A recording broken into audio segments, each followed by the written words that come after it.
Hello everyone. Well, I'm a little high up here. There you go. All right. There we go. Hello everyone. I wonder if give me just 1 second. I'm gonna turn one thing off real quick, and then I'll be right back.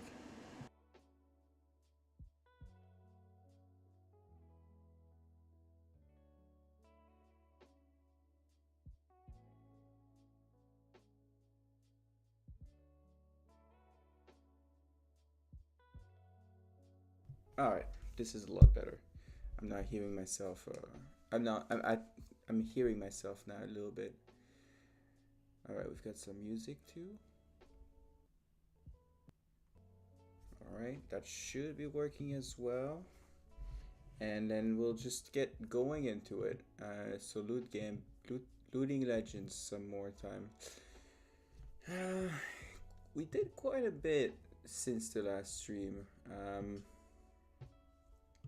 So this is where we were at, and then let me show this window as well. This window will bring it down up to here.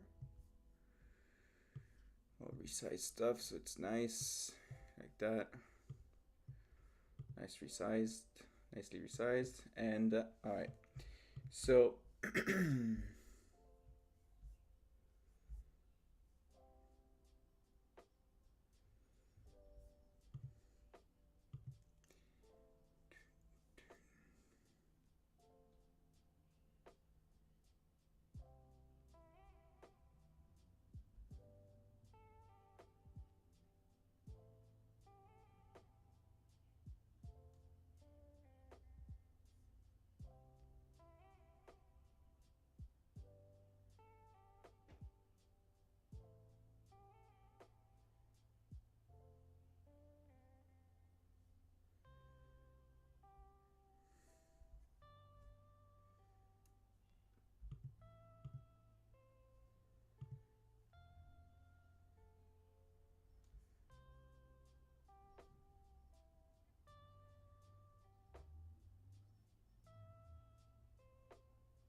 all right.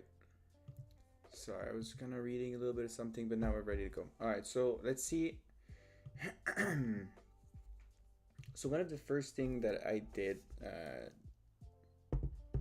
you know, off stream, one of the biggest thing that I did, I would say, is that we added kind of like a UI to start and basically connect to the game and show you where things should be. Why the hell is this guy so far to the right? um, hmm, mm, mm, mm, mm,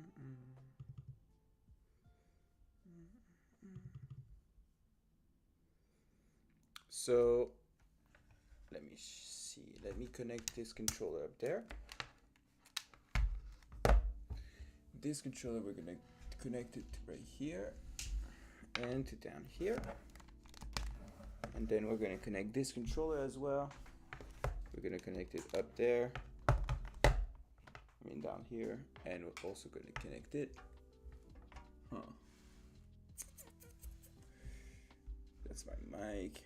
That's kind of fun. We only have one controller connected, so we'll connect this one here. It charge a bit, and then this one will connect regularly through Bluetooth.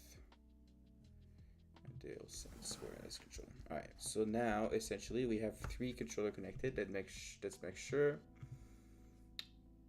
Game manager, player manager, P player, player input, open input debugger. It's up here. We have 1 DualSense, 2 DualSense, a keyboard, a mouse, and a pen.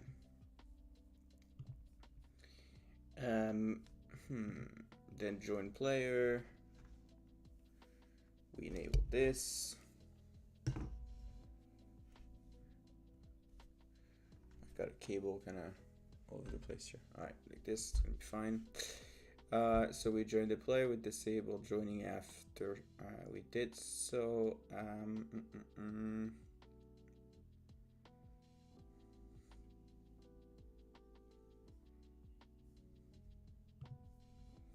Let's just make it minus 100.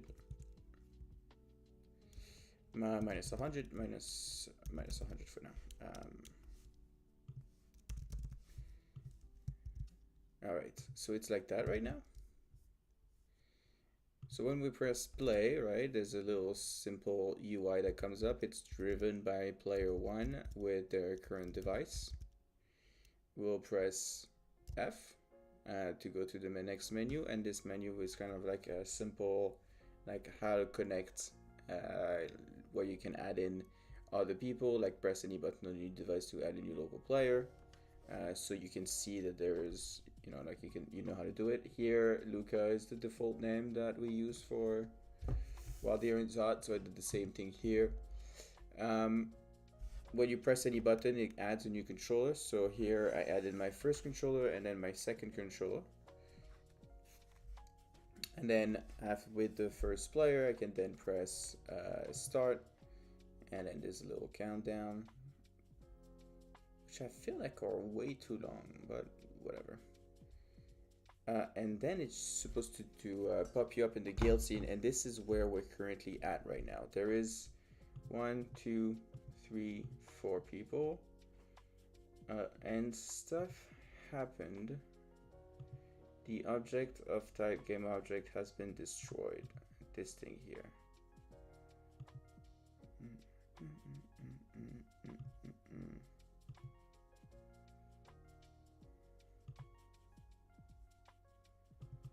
Alright, so first of all, we're going to walk back through those errors, and then we'll continue doing what I was doing beforehand, but this is just to show you kind of like just a simple way of adding new players, and then the new players can start a game like this. We'll also disable joining once we get to the lobby menu, and we can only add new player in that menu. Afterwards, the party start, and you're kind of stuck like that. So first off, P-Player has an issue because their player wardrobe camera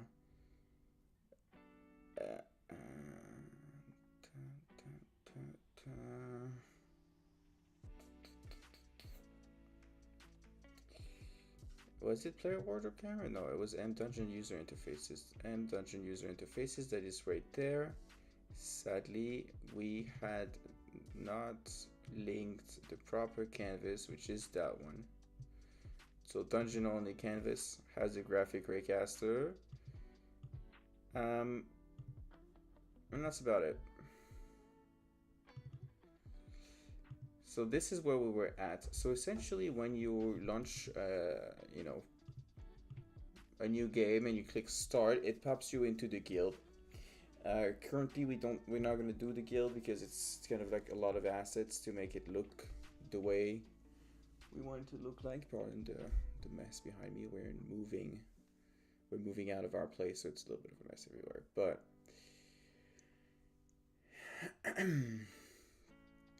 this is kind of, instead of having the guild first, the guild is supposed to be like the place where you pop in, where you can buy some items with the coins that you have, where you can maybe change your skin into another skin that you unlocked previously in the game, all that stuff. Since we're not going to do the whole scene of the guild with the player and the people and all the things, this is just like a vertical pitch slice. A pitch build. We are going straight into, instead of the guild, we'll be moving to the kind of the locker, the wardrobe, where you can customize your skin. And the way this is going to be, there's just going to be like the player in the center, some UI at the bottom like this, a confirm button, and then you can have it be a split screen, so each player will have, you know, a portion of the screen and their own UI, their own camera. They won't see the other players. essentially. That's how we are doing it.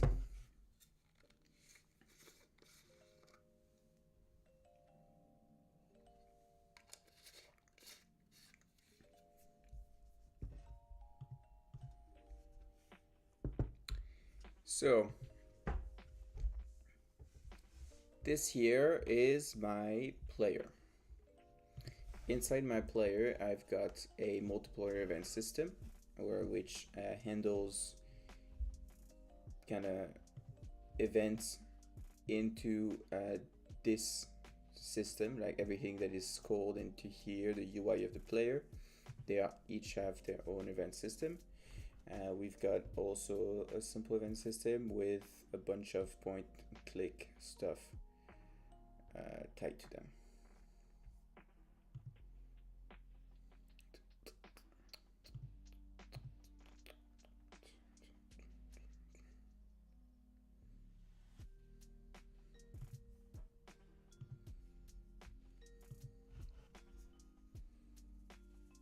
Okay.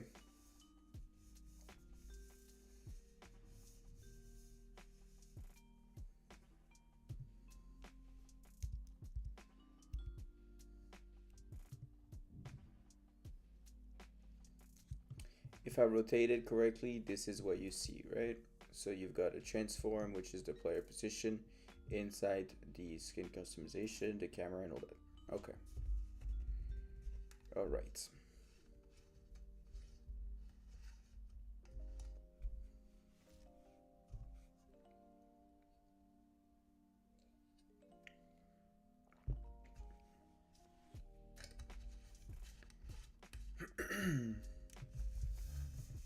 So how are we gonna do this now? We've got, let's go back and continue our locker room.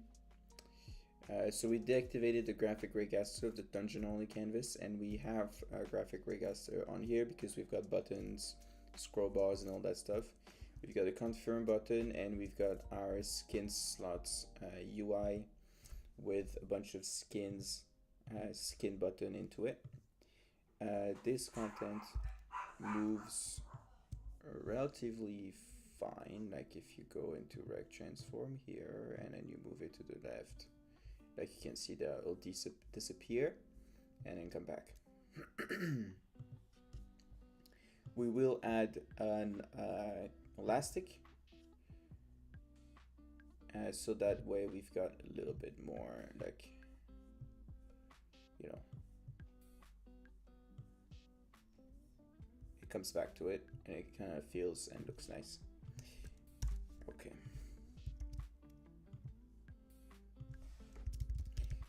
Scroll snap, what does that do? Scroll rect, scroll bar, scroll rect, conflict manager, horizontal scroll snap. I think that's what we want.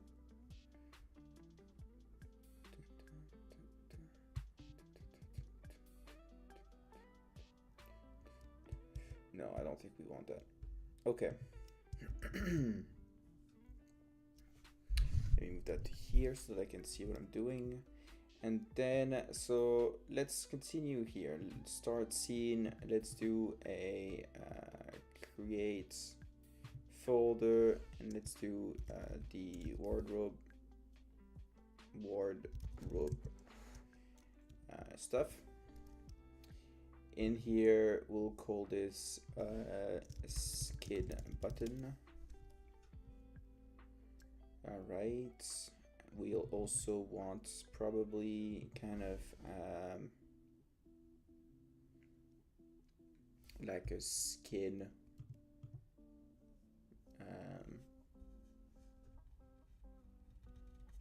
lookup table, something like that.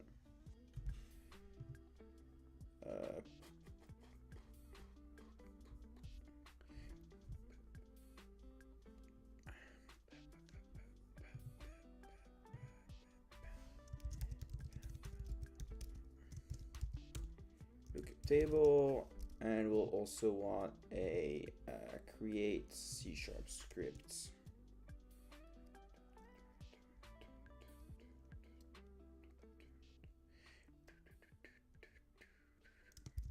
Skin a wardrobe manager, wardrobe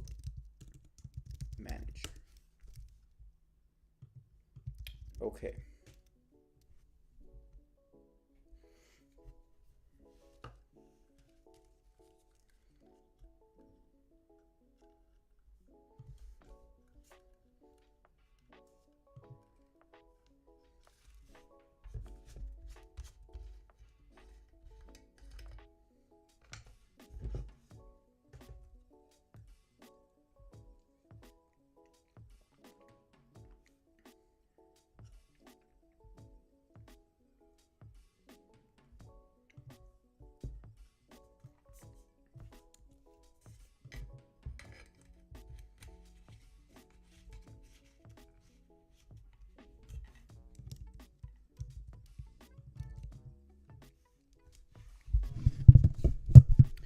Okay, okay, okay.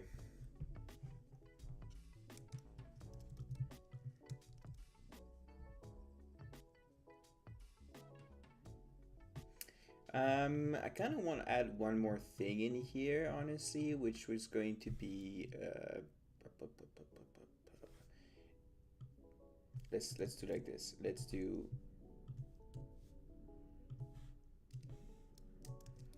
um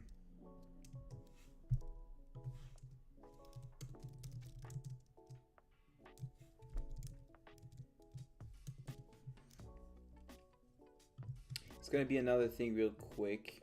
Actually, you know what? We'll do it later. Add animation for each seconds going down. Okay. Let's continue back to where we were here and not sidetrack. Let me remove this. I removed all that. Okay. So we got our skin button, our skin lookup table, and our wardrobe manager. In our wardrobe manager, so in our player,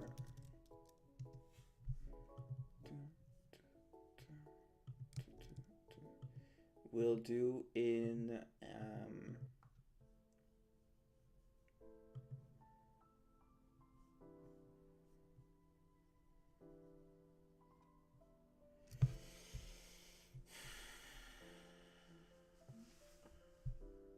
this is co-op in camera, right? So let's do public bool m ready to start, which is equal to false at first. Ready to start is also going to be a boolean here that will make available here ready to start, and that's going to be m ready to start. Okay, so we've got our little thing here that says whether we are ready to start or not. On rotate camera.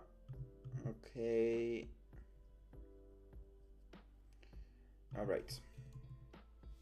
Then we've got our join lobby, our set player, set camera, and in here, let's do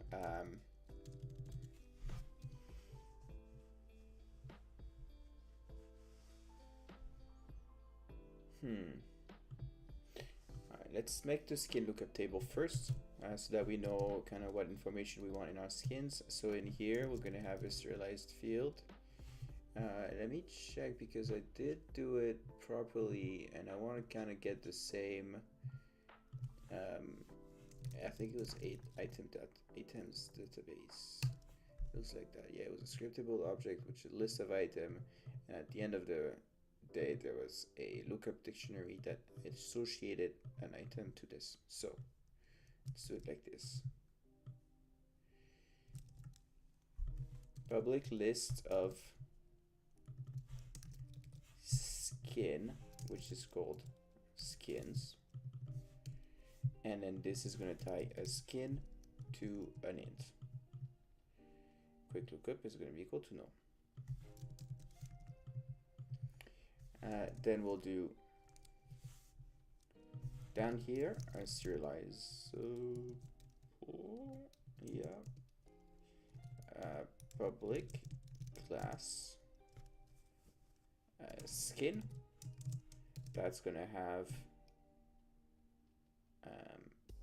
sorry, actually we don't need this right now. We just need here a mesh render. Mesh render.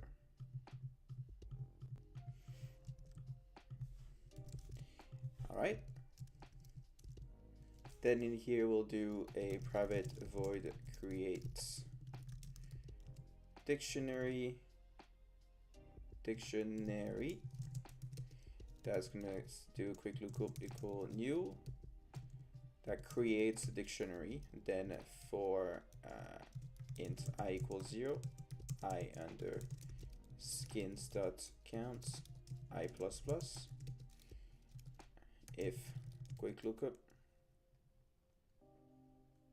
dot contains key items, skins I, and it's actually supposed to be like this, skins I. In that case, we will just continue. So that means we already have added it. Otherwise, we will just do quick lookup dot add skins I and I. That creates a dictionary essentially.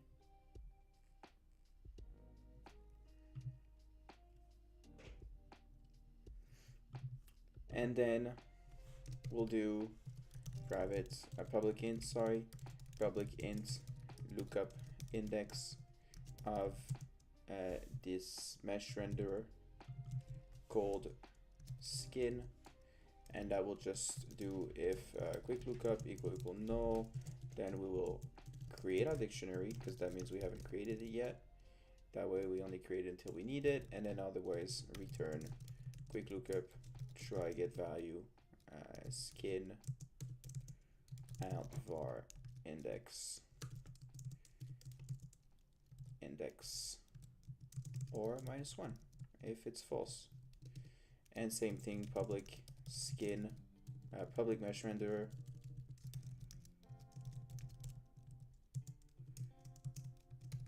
lookup skin, that's going to take an index. And same thing, if quick lookup equal null, then we create a dictionary, and otherwise skin mesh renderer. Otherwise, you know what we're gonna do?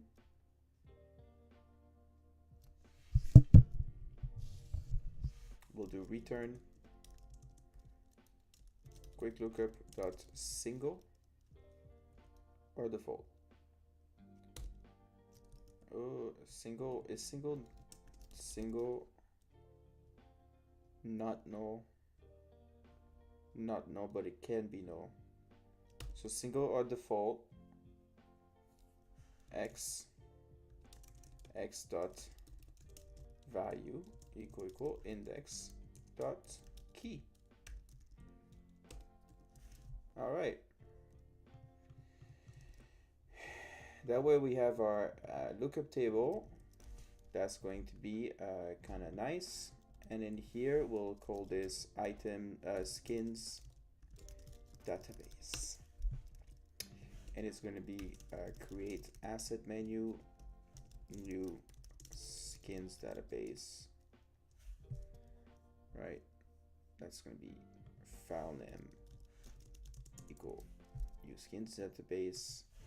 And menu name is going to be equal to, I think we already have a menu actually. It's going to be, it's like, I think we already have a menu, and we'll probably create asset menu. I think we have another one.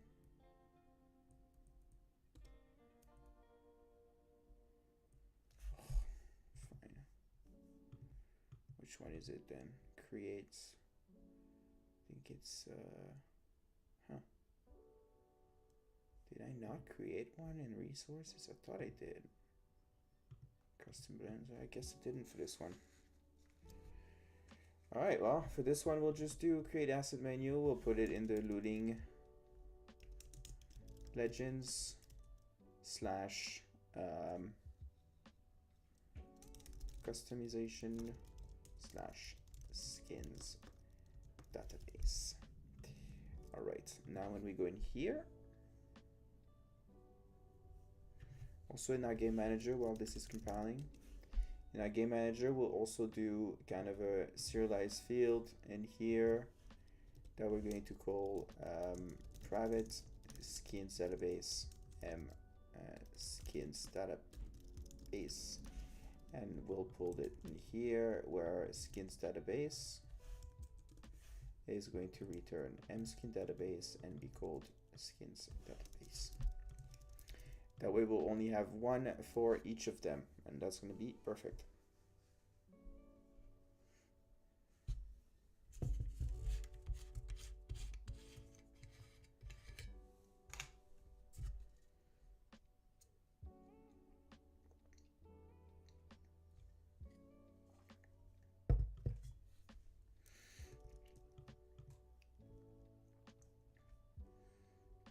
Where is our game manager?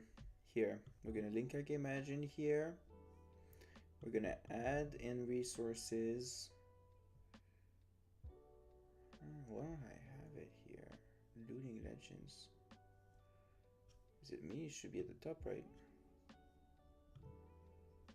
Oh, you know what?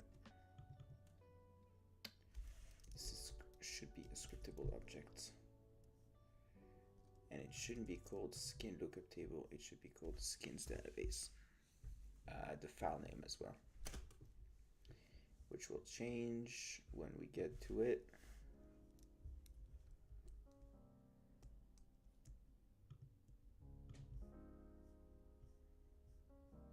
So in here, we'll call this skins database. Same file. Please tell me it's the same file.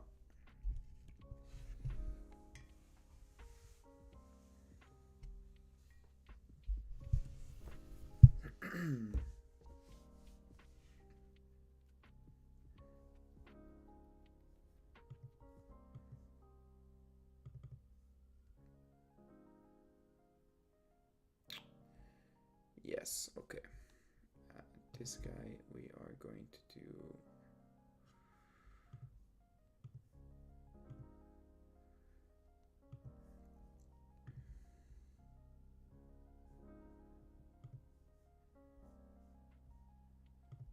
And now we should be able to create looting legend customization skins database, and we'll call it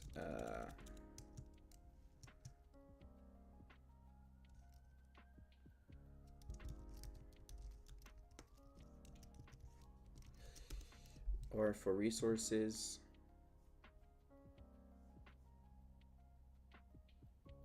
I don't remember C's for cinema machine thing, but whatever. There you go. The R skins database is going to have a bunch of mesh renderers, which are all character.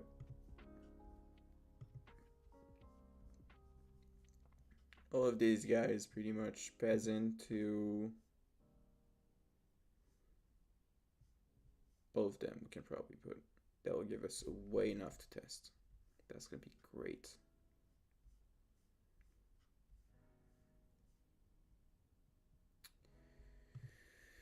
So let's take our resources database here, and then let's go back into our art folder, take these mesh render stuff, and all of them, put them in the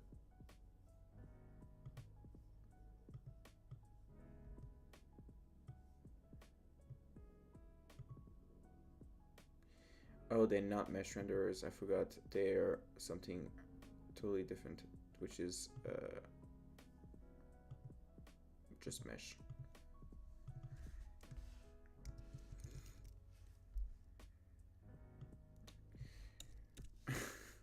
Oh, almost there.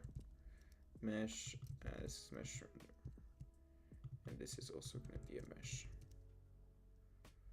Okay. Now it should work a little bit better.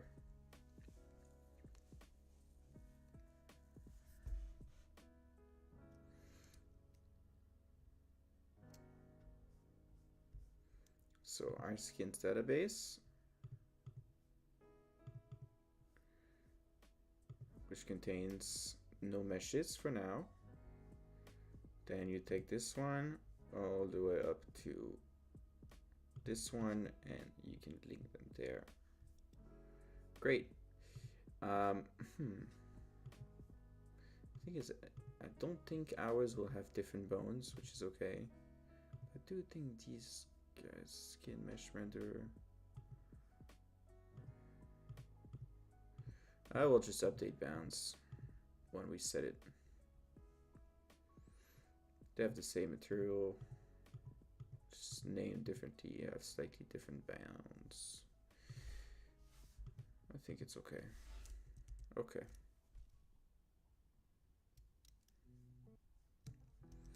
Okay. So this is there. Then we'll have in here our wardrobe manager.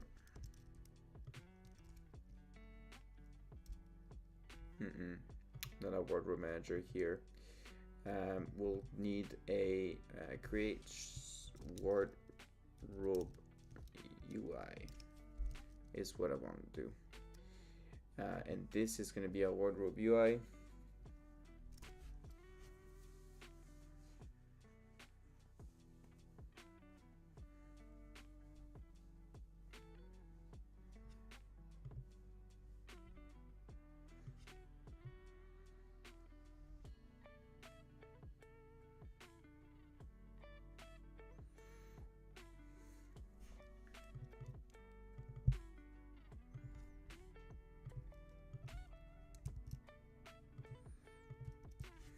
Okay. So we've got this. We got that. Confirm is only going to be, is it only vertical? I don't want to look at these. Is it really? Why don't I see any of them? Oh, because I think the skins is not a button right now, but it should be a button. And it should also be a skin button. And actually, you know what? We'll just make it be our skin button be just a child of a button, which is going to take using Unity engine.ui.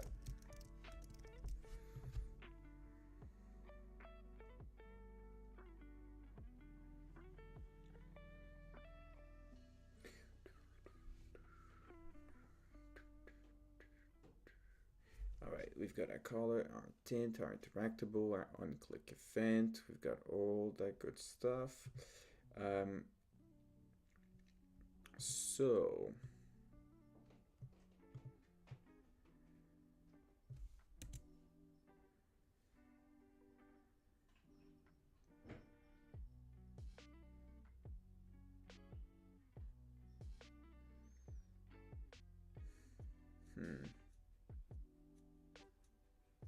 well, I'm looking outside right now and there is so much wind. The trees are lots of wind.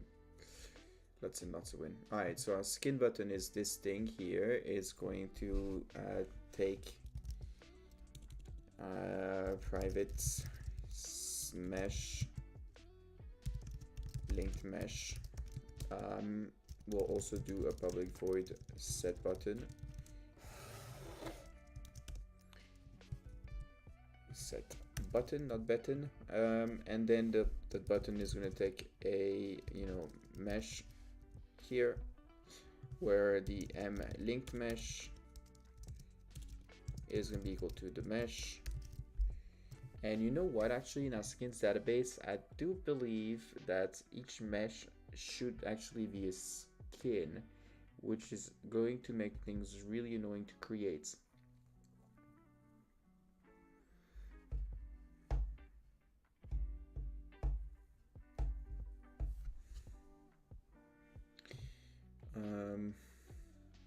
So I'm wondering something, right? Like if it's this, which is looked at like that, And instead of having a profile picture, maybe we want 3D objects, right? Maybe instead of a 3D picture, we want this thing in here.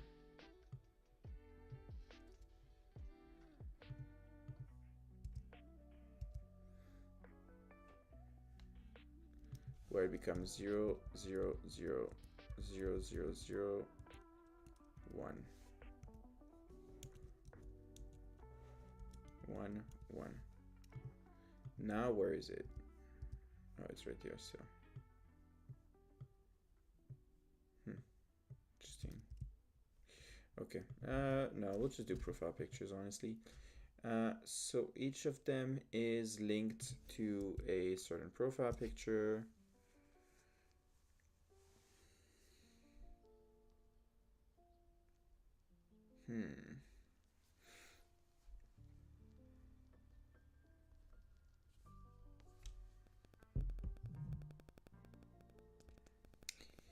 It's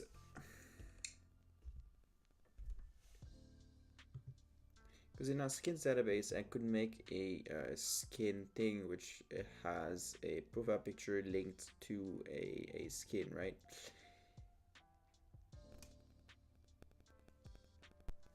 Which is probably, honestly, what we would want.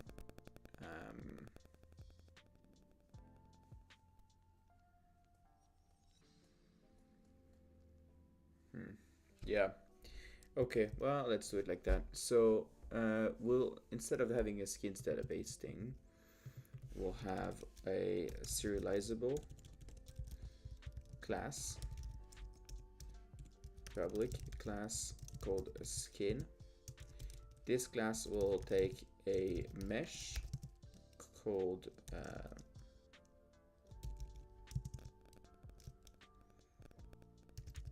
skin mesh and a sprite called skin picture.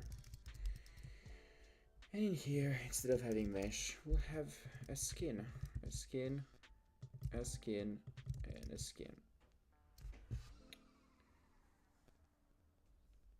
And that way, when we go to over here, we'll have,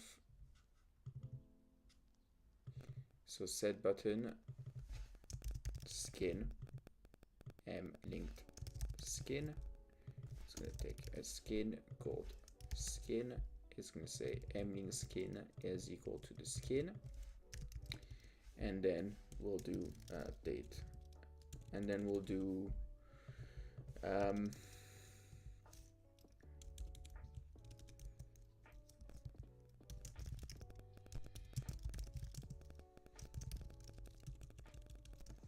we'll have an image called the profile picture, and that's about it.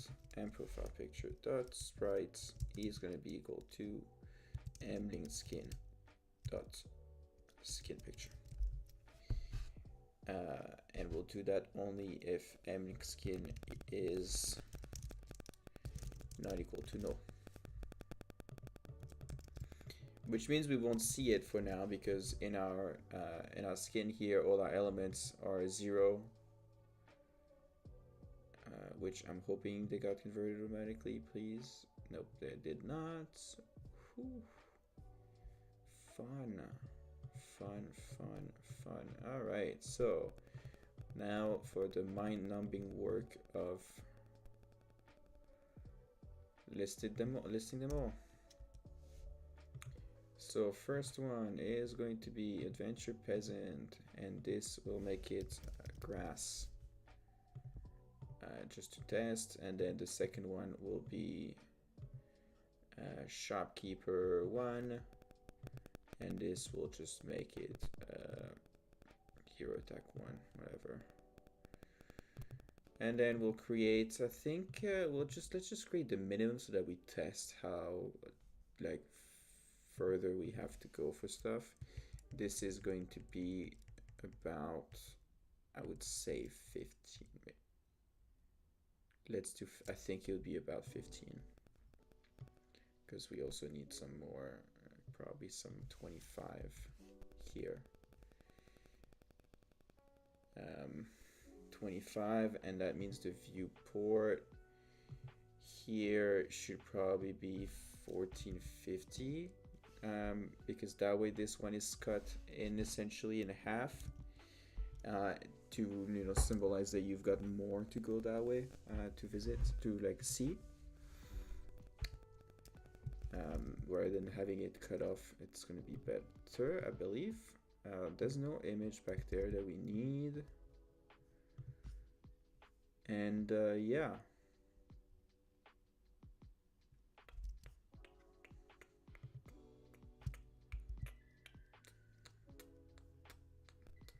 And if we do unrestricted, it's going to be close to always, like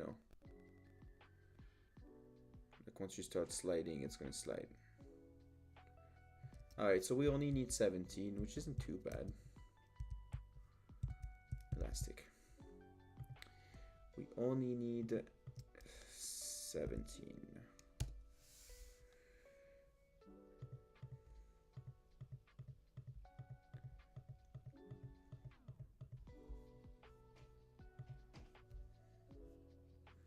Shopkeeper 1, the second one is going to be Viking. Warrior. Goblin Chief, because why not? Goblin Female. Goblin Male. Goblin Shaman. Let's do Knight Female. Knight Male. Then let's do Bard. Let's do Druid. Queen. Let's maybe also do Rouge Male. I'm not sure what that means, but English Captain.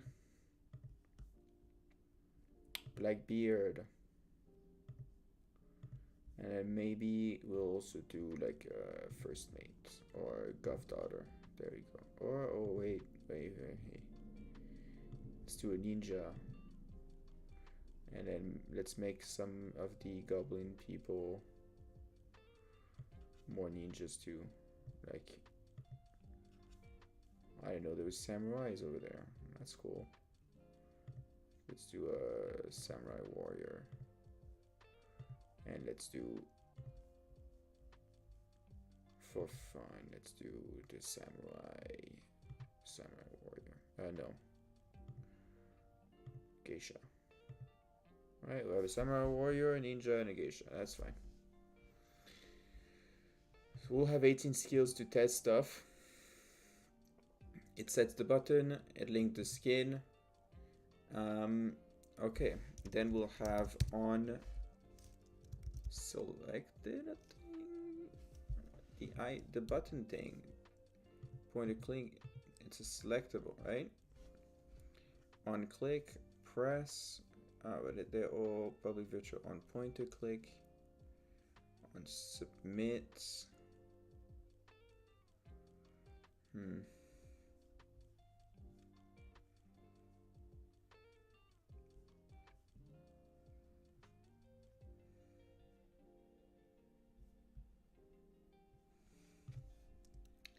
Anyway, the selectable is what?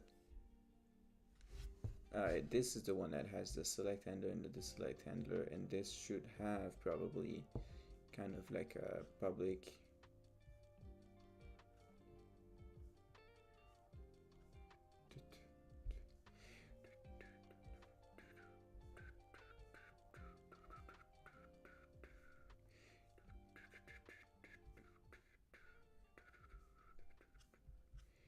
It should be like on pointer, on select, right? On disable, on validate, selection states, find selectable. It should be on select if I'm not.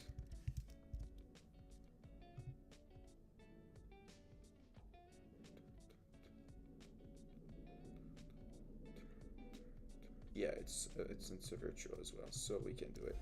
let's do public overwrite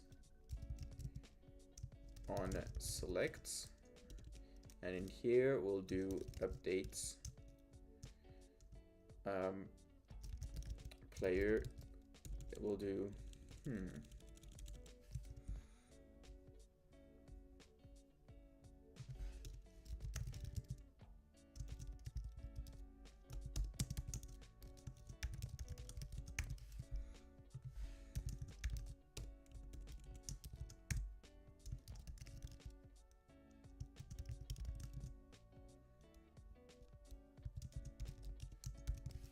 all right, we'll do it like that.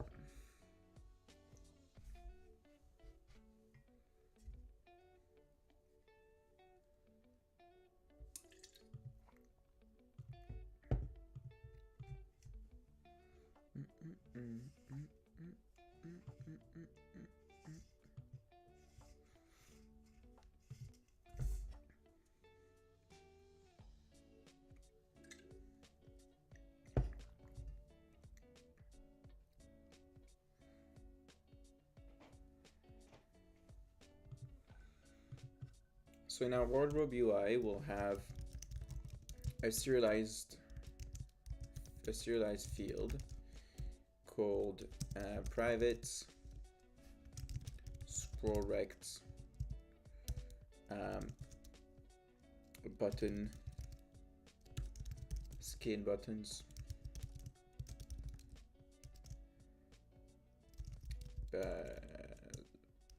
skin buttons view. We'll also have a serialized field private button called confirm button, and we'll probably also have a serialized field private game objects called skin button templates.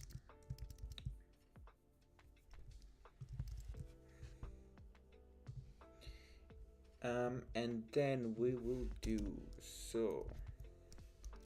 public void move to set active UI, set as active UI. All right, well, let's just do an init where for each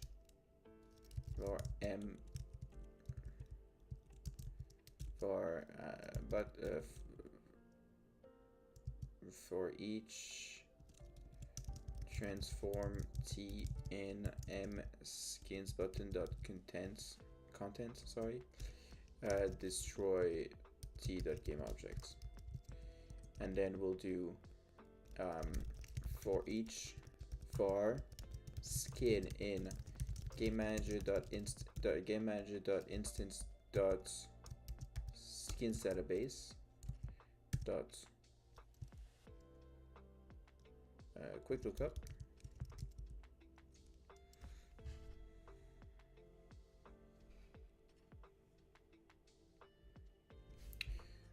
dot skins. We don't need to do the quick lookup. It will be just dot skins. And then here we'll do game objects new button, which is going to be equal to instantiates skin button templates into the m skin buttons view dot contents.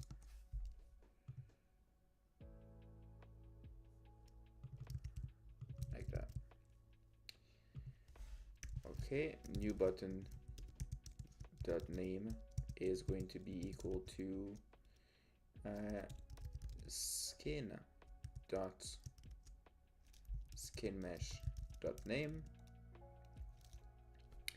and then what we'll do is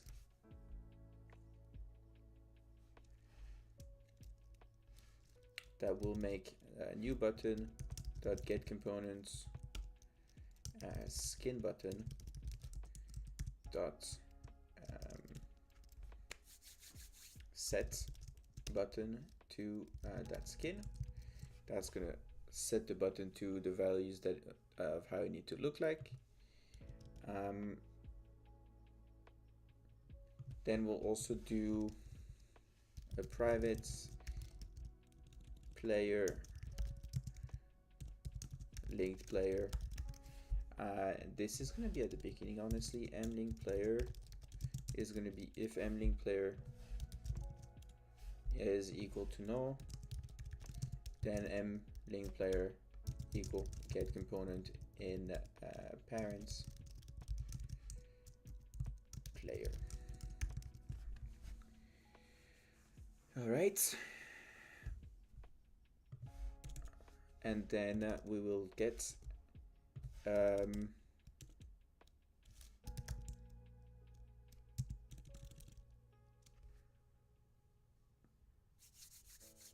what else should we do? We'll also do something here like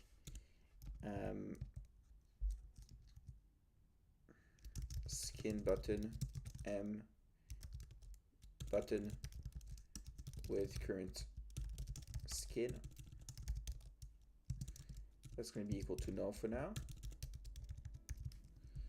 And then button with current skin in here if new button, if skin dot skin mesh equal to mlink player dot renderer, no, dot mesh dot skin.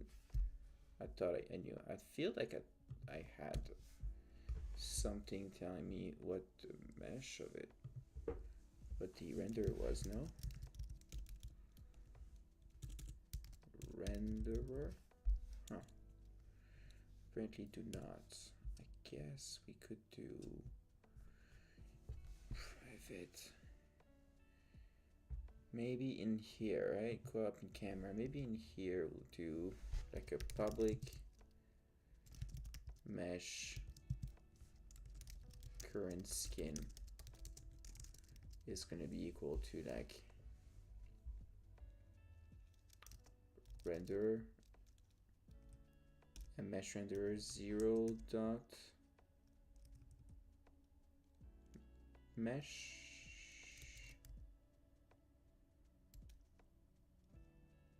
shared mesh, the mesh used for skinning. Yeah, right, it should be that, right? It's gonna be this mesh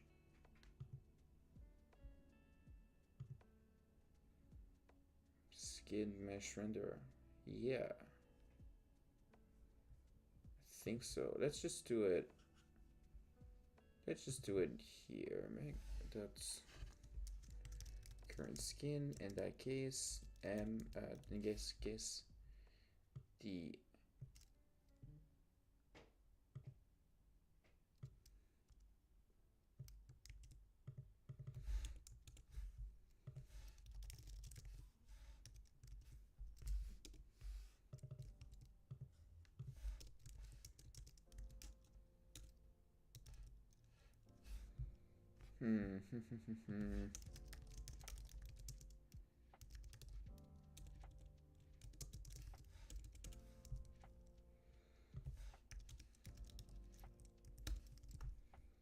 like that. Oh, we don't have to call get component twice.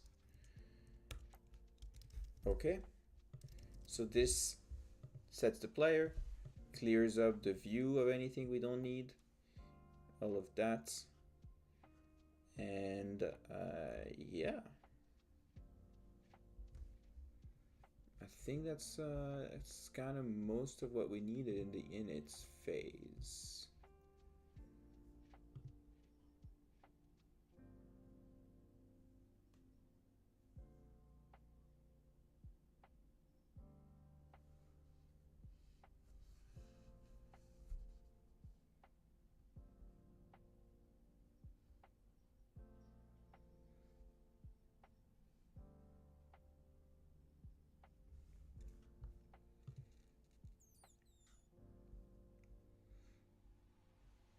All right.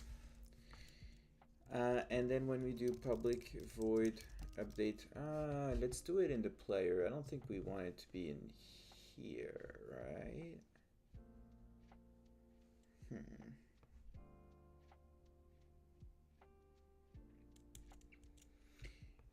Because when we update the player, we're also going to essentially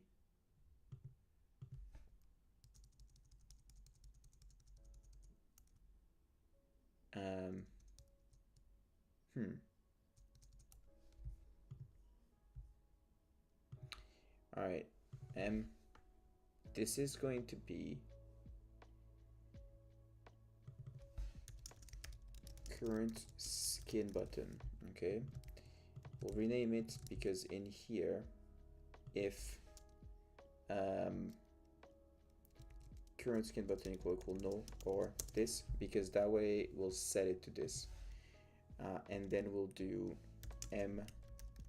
current skin button dot select.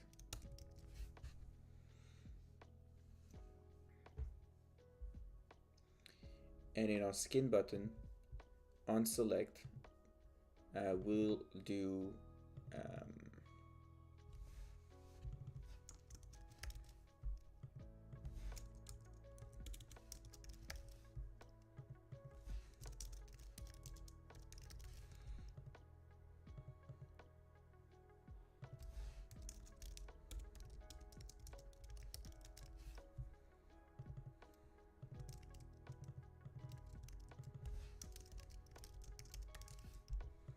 do like that, update skin in our player, right?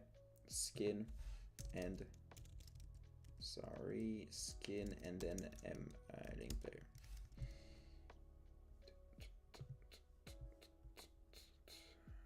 And then we'll go into our player scripts, and here, and in our player scripts, we will make a join lobby, set player, set camera, public void update skin from the skin to use, and we'll do m dot mesh render 0 dot mesh.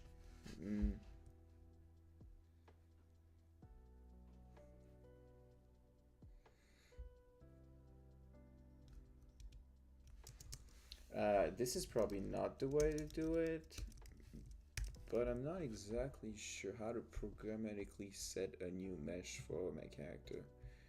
I'm supposed they may have some extra step to do, how to programmatically set a new mesh for a skin mesh render.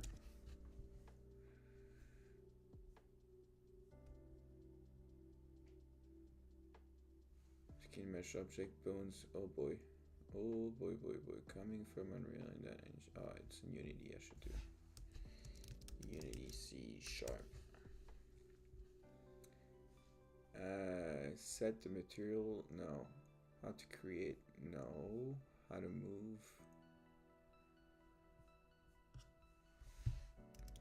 Swap mesh used of skinned mesh render Unity C#. I'm probably not understanding something.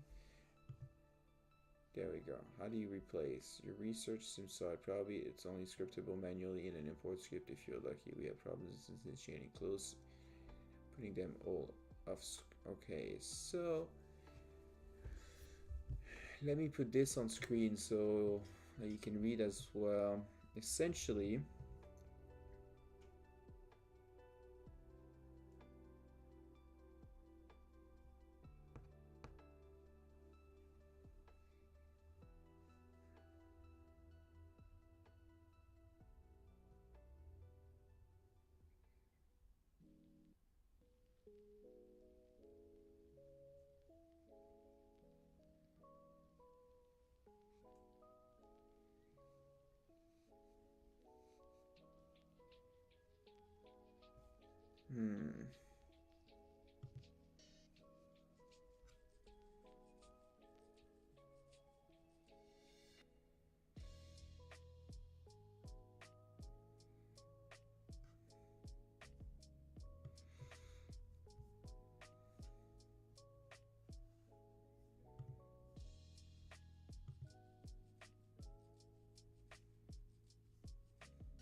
Great, he's using the same template assets.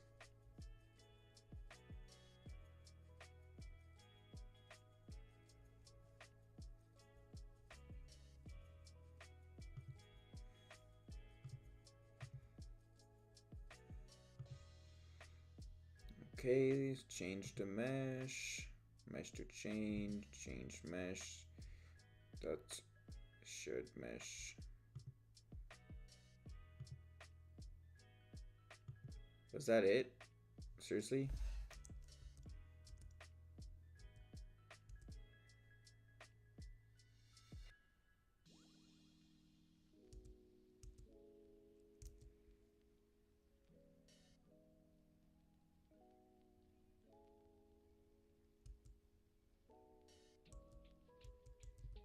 That was it. So it was really just mesh to change.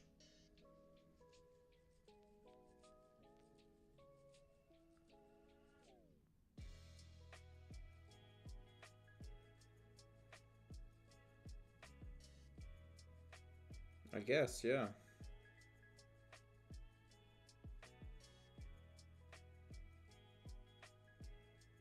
Alright, I mean, that was simple enough.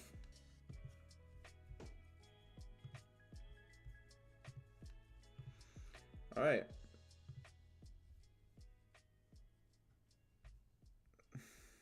Whatever.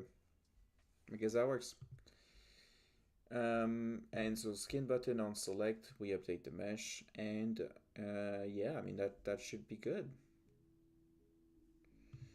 Another thing we're gonna do in our skin button here, so our skin button, so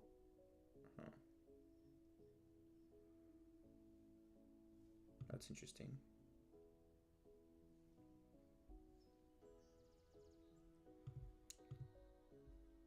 Why remove redundant attributes?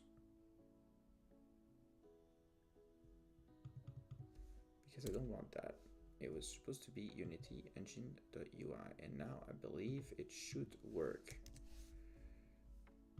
If I go back, should have a little something after the on click.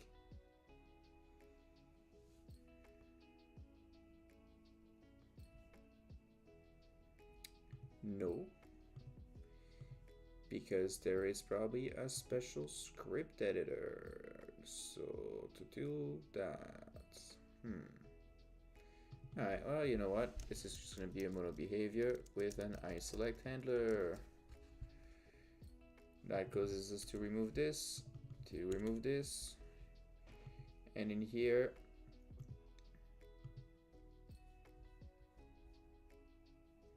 we will do skin button. We will do a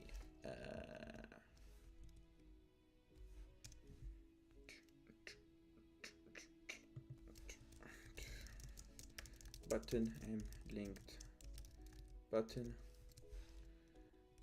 and we'll call this here public void select. We shall just do mlink button dot select.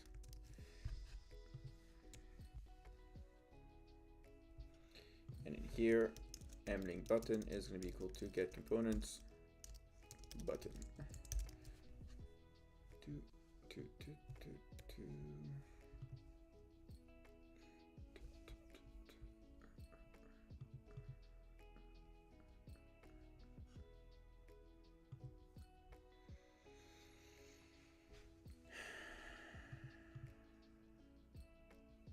Okay, why does this not work anymore?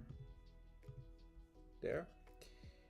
So the profile picture is going to be this, and then the button here, is going to be interactable, automatic, visualize with that guy in the bottom, and then in the button here, it's that color tint. If we change it, yeah. Okay. So when it is normal color, it's fine. Highlighted is gonna be a yellow, faded a little bit. And when it's pressed, it's going to be a darker orange. And when it's selected, it's going to be a nice yellow. And when it's disabled, we'll just make it like that because it's fine.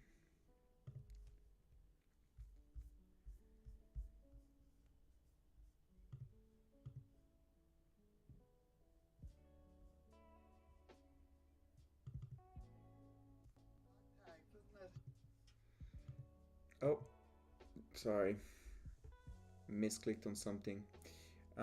And alright, that should be good for right now. I think we have our button, our skin button, and yeah, I mean, this will maybe move down for organizational sake, and this we will delete, and then we'll create a prefabs in our UI, create folder UI. And you know what? I'm also gonna remove those template thing, like loot info UI template. This thing, I'm gonna make it a template here. Let's make it a template here, and let's link it here. And now if delete this, this is still here. Okay, and we'll call it p loot info UI, and then we'll do it here, and we'll go p wardrobe skin button. Then we can delete this, and then in skins we can add our wardrobe. No, it's gonna be in our wardrobe canvas here. We'll do, this is a scroll rect, this is our confirm button, and this is our skin robe template. And I think that's a good start. Overrides. Let's apply all this. Okay.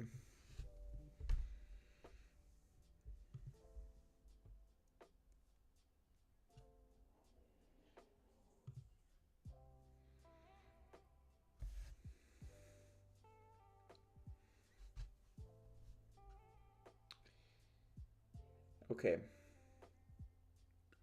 The next thing we're gonna do is on enable, we will init. We will start deactivated at first, and then we'll create in our guild manager a move to wardrobe thing where we are going to activate all the cameras we need and deactivates the one that we do not need. So UIs, everything is going to start deactivated.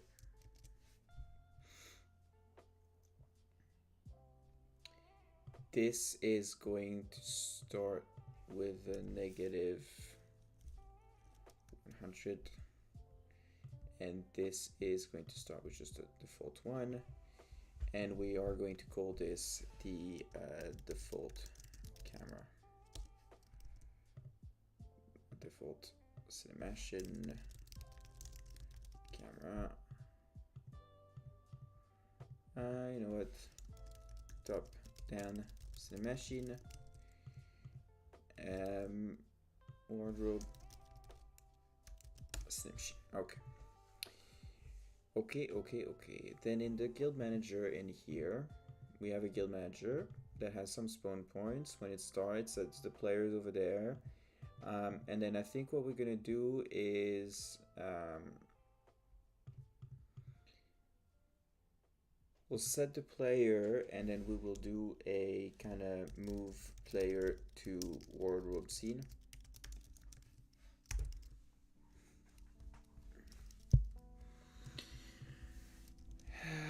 Private void move player to wardrobe. It's gonna be like this, and it's gonna be player, just a player, and in here we'll have a player to move. Okay, and the player to move is going to be so the player to move dot rigid body dot is kinematic is going to be equal to true.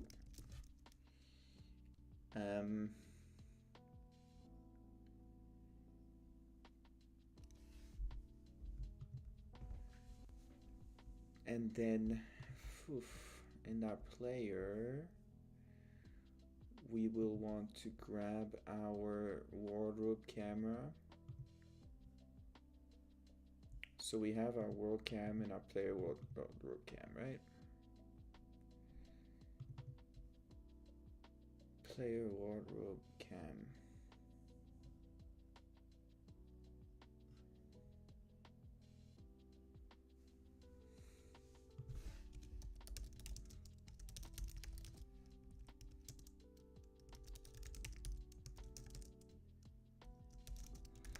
So this is this, and then public Cinemachine camera. Isn't that what it is? Cinemachine virtual camera base, I guess is what we call it.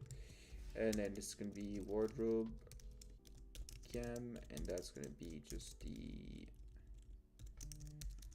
player wardrobe cam. And so in our wardrobe, I don't really need a wardrobe manager. In our guild manager,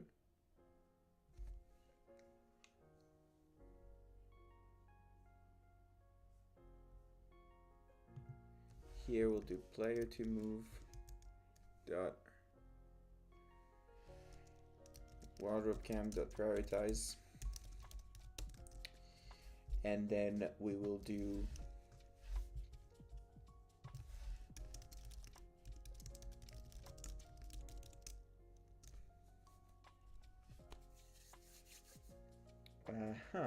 so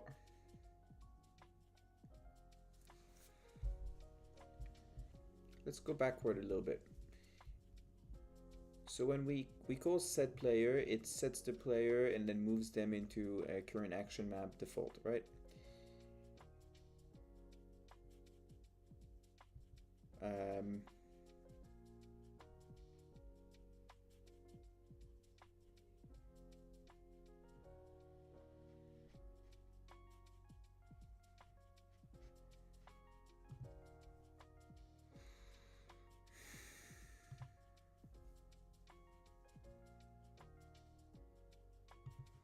Yeah, I mean, player word cam.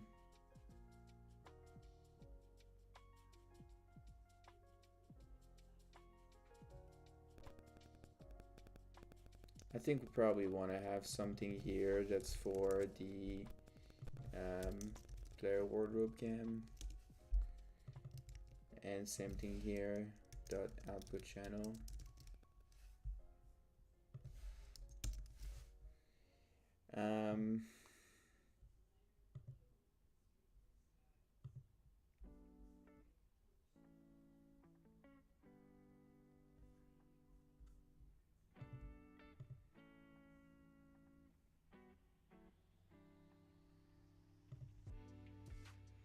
I think the guild manager, this thing is not going to be in here. I think we'll just go in the player that move to wardrobe.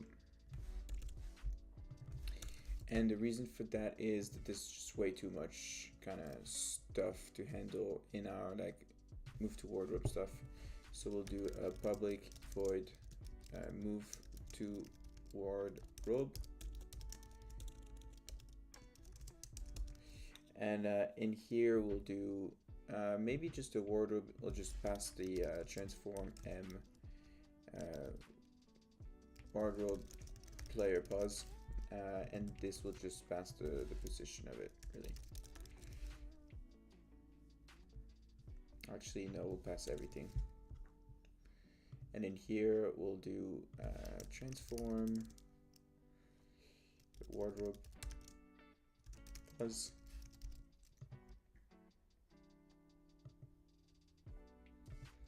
We'll do states equal state equal lobby rigid body dot is kinematic is going to be equal to true.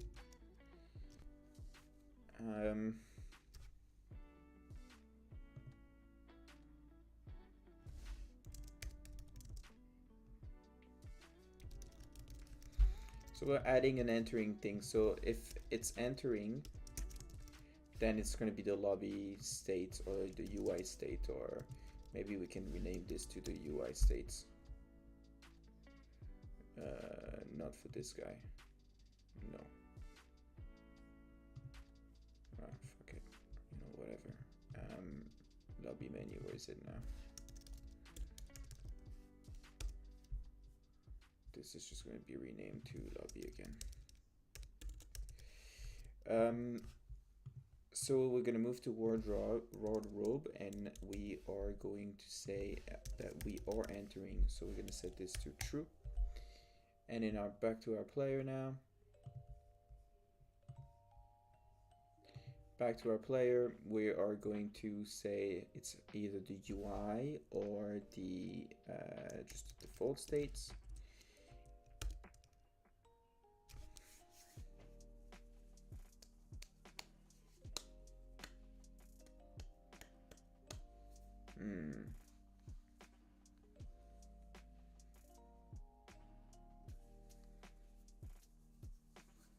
Yeah, we'll just make it like that. So it's going to be default states. If it's kinematic, it's only kinematic if we are entering. And then we are going to make it wardrobe.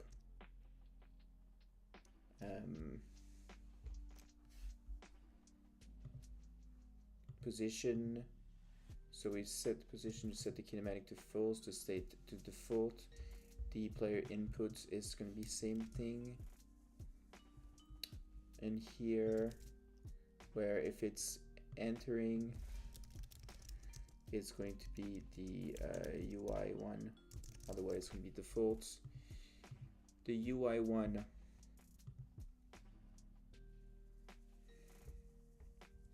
that's a thing to handle and take into account this time around, huh? Switch current action map. UI or default. That's literally it? Oh, okay. So our current action map is going to be called UI here. I'm going to save the assets. And our player input, UI, we're good to go. Okay.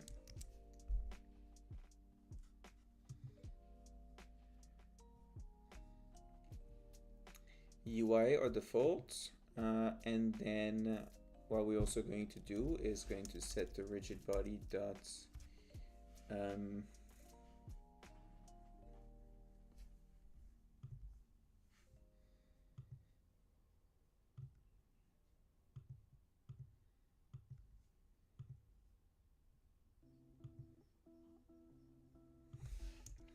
we'll also set our collider. Didn't I create a collider? Yeah. Or capsule, or there was something in a collider in here. It's probably the floaty controller. Isn't there another controller that I created here? Rigid body. Maybe it's in one of its ragdoll controller. Yeah, capsule collider. So our capsule collider and our rigid body. Capsule collider is going to be, its trigger is going to be set to also entering. That's in order to not be able to set the player in the same spots.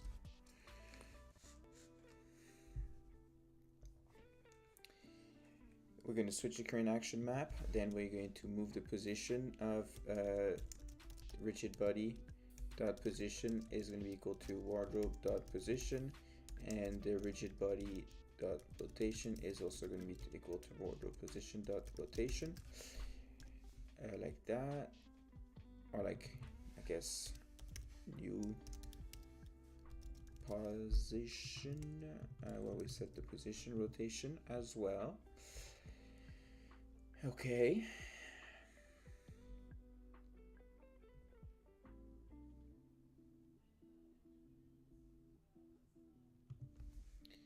Player manager, player.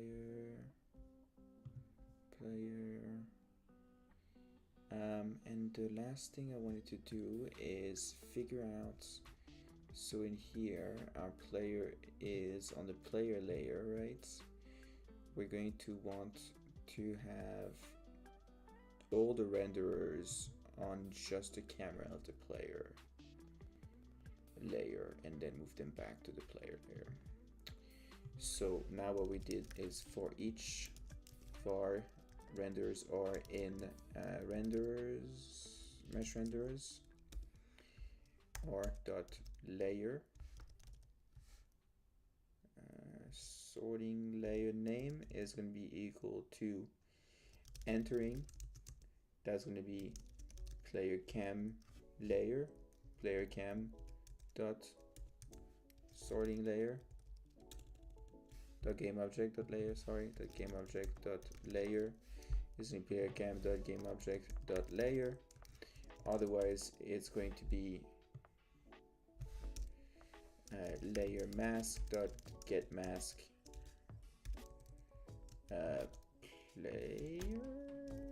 player, like that. That way it should make the player disappear from everybody else's camera and just appear for this little guy there. It's going to continue to be animated, so it'll continue to move around, do its regular animation stuff, and yeah. We'll probably want a different animator to have a different vibe each time, if I'm being very honest. So we could add it now, honestly. Like if we go in skins database, public animator override controller, skin animator in here, and then when we do player, update skin, our animator dot animator runtime animator controller as override animator override controller. We'll just do this equal skin to use dot skin animator.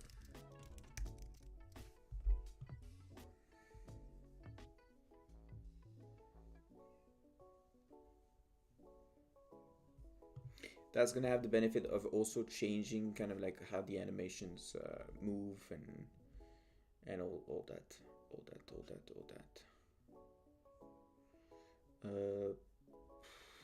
Where is our animator though? I think it's here. Yep, default character. So it's gonna be it's probably gonna be player for each of them, right? Player just has those. Okay, yeah, that's more like it, I think.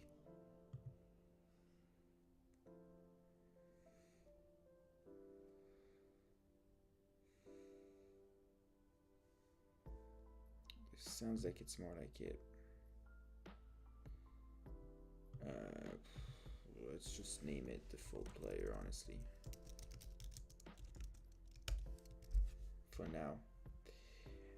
And then we'll go in our resources now, and then we'll do the mind numbing task of linking all of them in.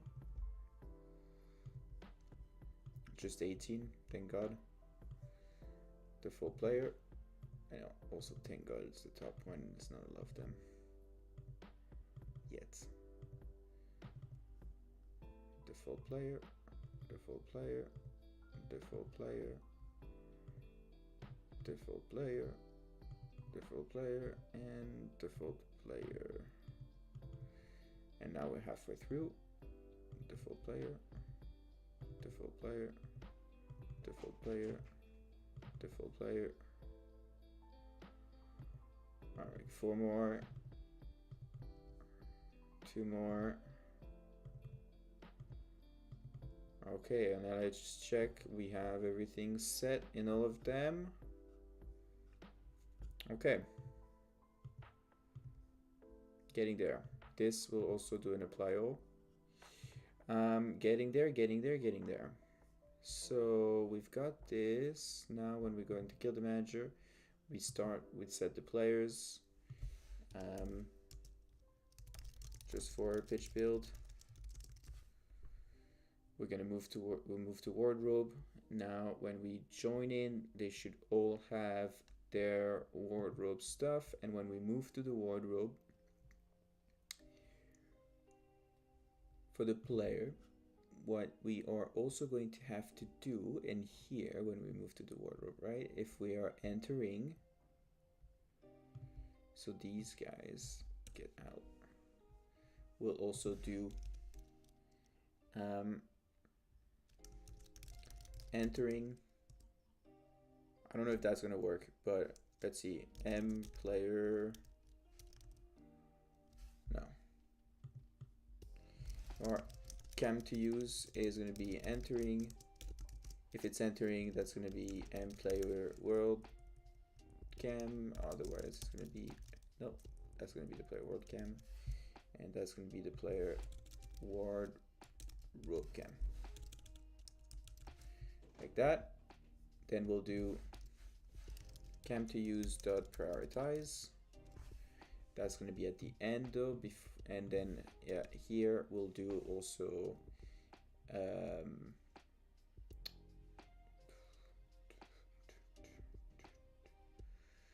where are our dungeon canvas, dungeon user interfaces? Yep, here it is. Our canvas, this will rename it M dungeon canvas. Yes, and then here we'll rename it M wardrobe canvas. They're both going to be canvases, and I think that's going to be good. That's going to create another error though down here in our set camera, where our dungeon canvas dot game object is going to be set active to this, and then in here dungeon canvas dot set active wardrobe canvas dot game object dot set active is going to be entering.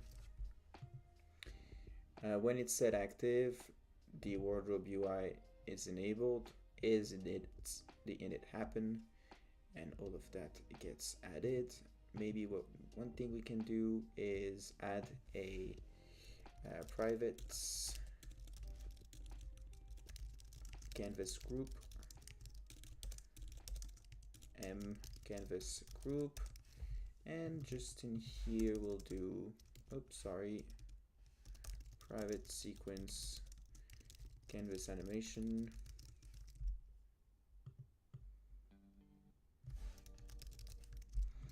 In our opening animation, on enable, we init it.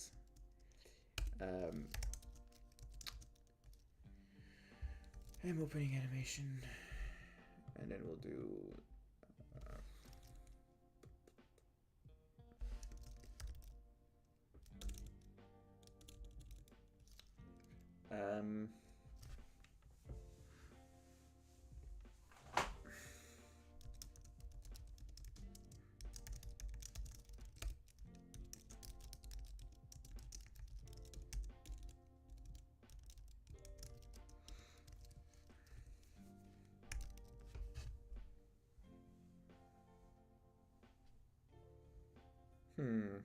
actually, you know what? We're not gonna do it with the on enable, because we're not gonna do it. We're gonna do public void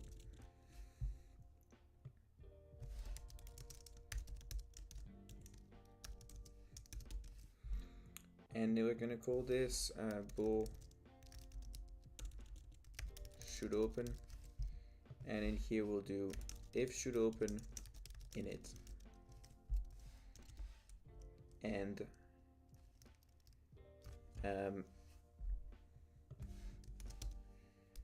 game object dot set active true. Then we'll do m opening animation dot kill, m opening animation equal do tween dot sequence, opening animation dot append dot inserts, add 0 canvas group dot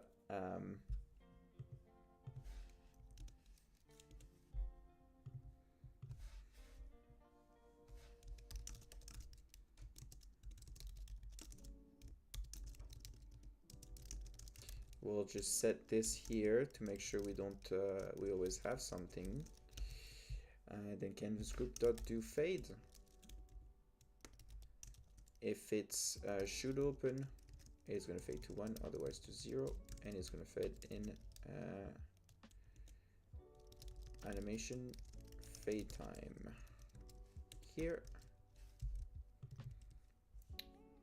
and it's going to go, maybe let's put it just at the bottom for simplicity.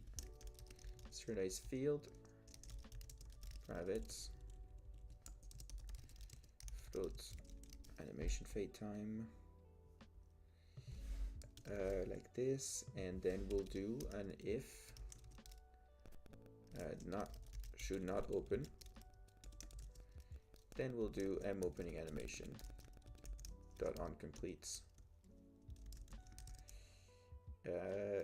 this dot game object dot set active to false.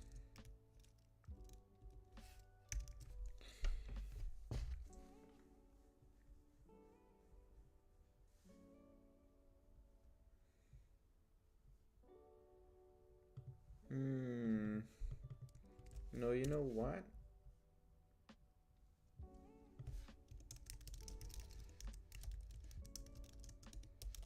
We're gonna select nothing when we open it. Then we're also gonna add this here, but it's down here. We'll do if should open. We'll set this button, else we'll deactivate. And here is just going to be always like that. And then in the player, or sorry, the guild manager, move to wardrobe, player. Player is, so it's not going to be this canvas thing here. It is going to be a wardrobe UI now. And it's going to be also a wardrobe UI. And then down here, we'll make m wardrobe UI dot open, entering. Then we'll prioritize this, and that should do it, I think. So I say let's just try it out and make sure we have everything set over there.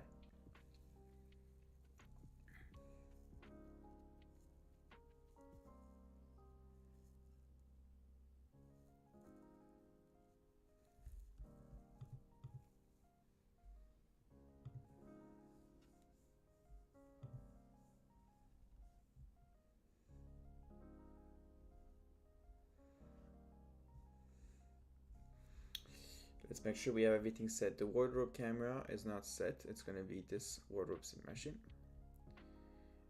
The wardrobe UI is not set. This should be this, and this should be that. Ready to start, and okay, grab node. Yeah. Let's apply this thing here. And in here, the animation fade time is just going to be a second, nothing drastic. Let's apply, close this, and turn this off. All right, now we're going to go into our S1 start thing,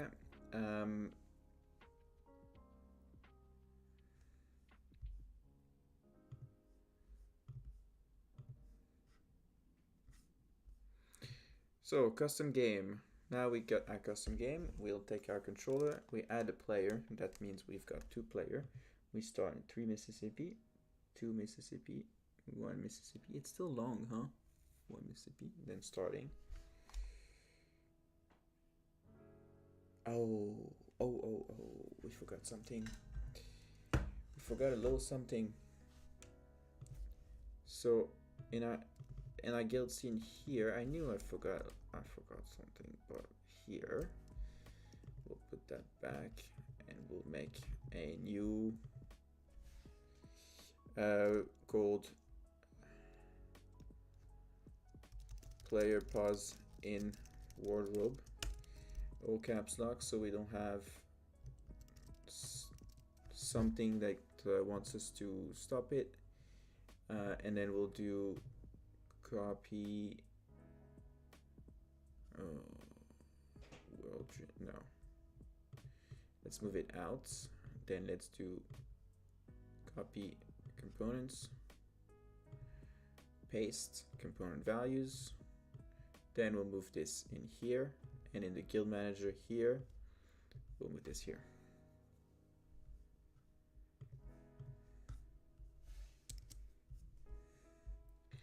Now we start a guild. We start again. Oh, there's already something going on here. Type game object, lobby slot, set slot. Yeah, why did you call that? Refresh player salt, on player join. On player joined here. Invoked this. I know what happens, I think. So it calls it into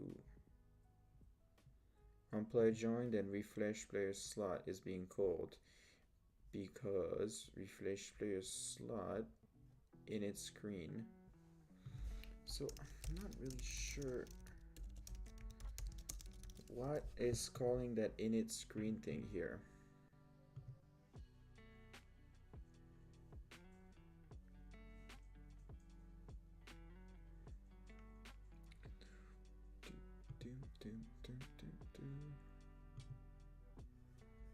Nothing, I guess.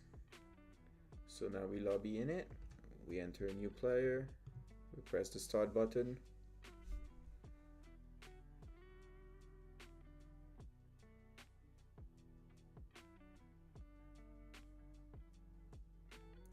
Okay, we got something. It's not exactly what we wanted, but we got something.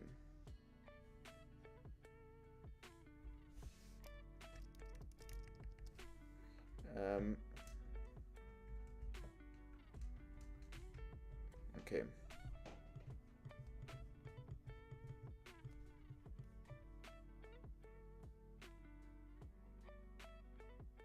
What the hell is going on here? Our players are kinematic and a trigger, and they are on the camera slot, which means like if I change them to camera 2, right? Yeah, they should disappear from the left one. Yeah. They should have appeared on the right one though. So player 2 extras.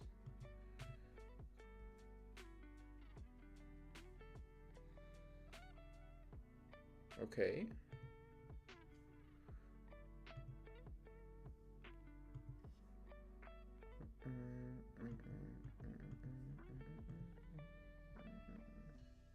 If I reset it to player,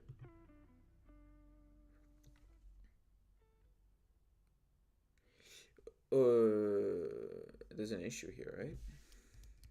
There definitely is. UI, both dungeon and this are both active, which doesn't make sense this should be deactivated here. So let's correct this first. Kill manager.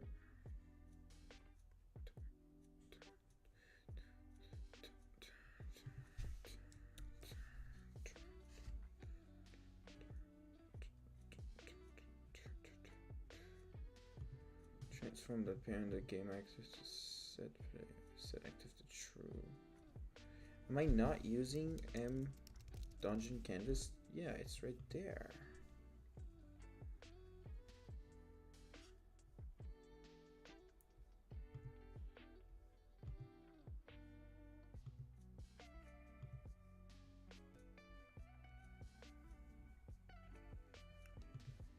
What is going on?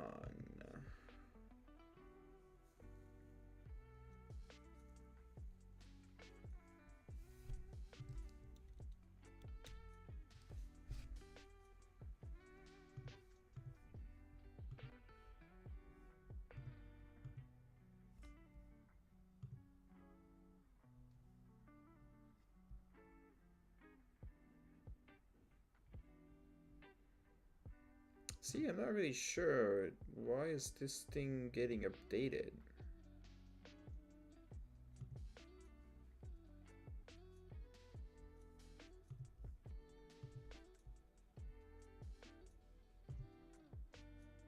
You know what I mean? Like, why is that refresh player slot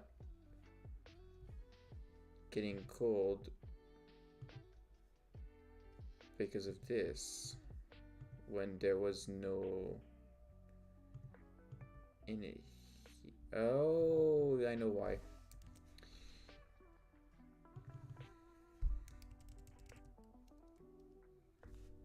It's because of this. Essentially, what's happening is that we never leave the screen when we click on start. We just start the scene, right? And we don't want to leave the screen all the time because that would create more issues. So what we're going to do is we'll leave it here. And when we start the game scene, we'll also do start game after delay. Not here, we're going to deactivate this, and we are also going to do disable joining here.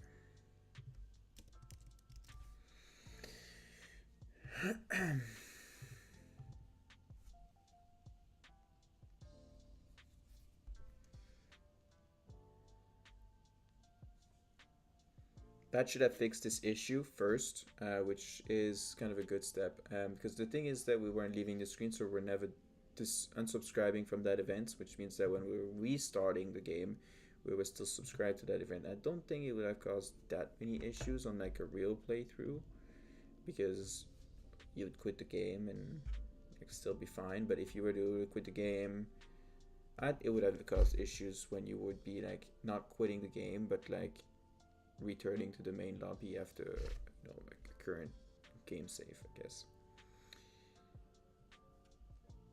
Okay, a scene is loading right now. We set this, we init that, and then we move to our wardrobe.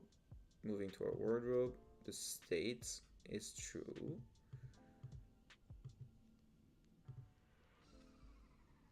New position is this, and your rotation is this, so the position should be this.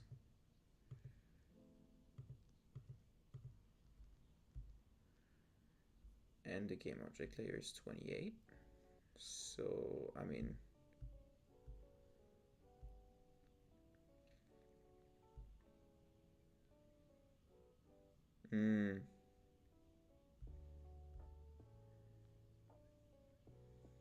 I have a feeling we might need to wait like a frame or something.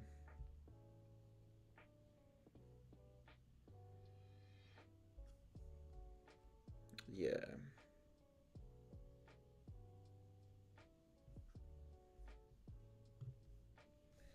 One of the things that I don't really get though is like, why is this, if I put it in a camera too, oh, it does move, fine, okay. If I put it back into the player one, it's seen on both. Okay, so it is kind of working, and then we'll just make sure if we update this, the Goblin Chief, it gets updated fine. Okay, so I think what's happening is we need to wait maybe like a frame before moving to this. So in our guild manager, we'll do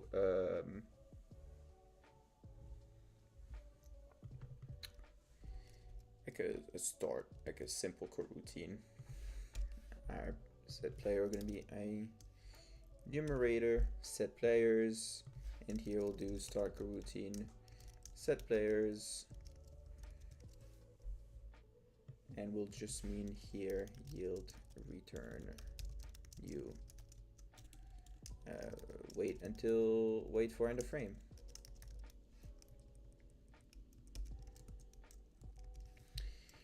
Okay, and then one of the things that I also want to try is kind of pinpoint this here. Wait for seconds is still very high, so let's do wait for, what is wait for seconds unit? That's visual scripting.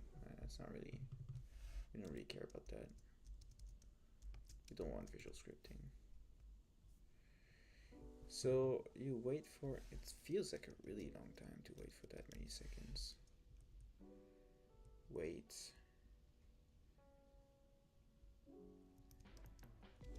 All right, let's do the sequence animation equal do tween dot sequence, and then animation dot do append is gonna be m start button dot do transform dot do scale. What's to do punch scale? Punches a transform local scale towards the given size and then back to the starting run as if it was connected to the starting value of the next. Yeah, this is what we want. So we want the punch, the duration. So the punch is going to be like 1.2, right? 1.2f. Vector 3 punch. Huh, okay. Vector 3 dot 1 times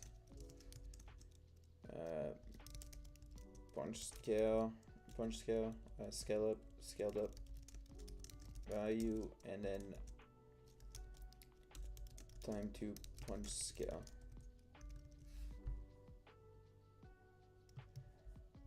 Okay, and lobby menu. After here, we'll do serialized field, private, float,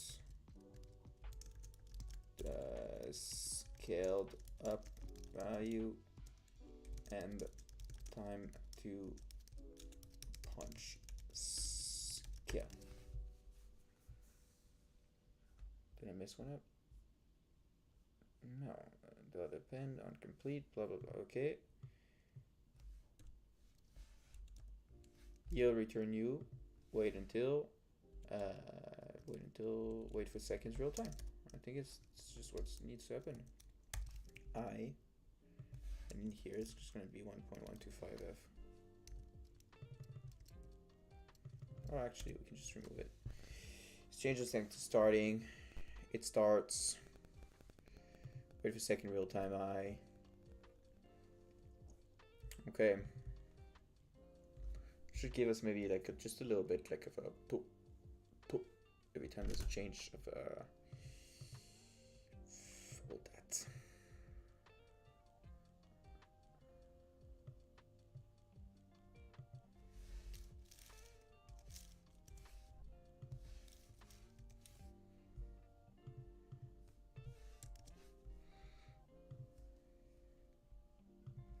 Custom game. Joining. Press start.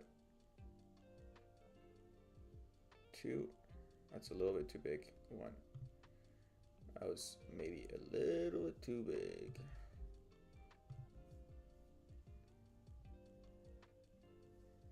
Okay, so this guy got set fine. This guy wasn't. So let's just stick it out. Set player, blah blah blah. No. For each var p in lobby menu dot players in lobby p dot move to wardrobe buzz true, and here we'll do a yield return new wait for seconds 0.25f.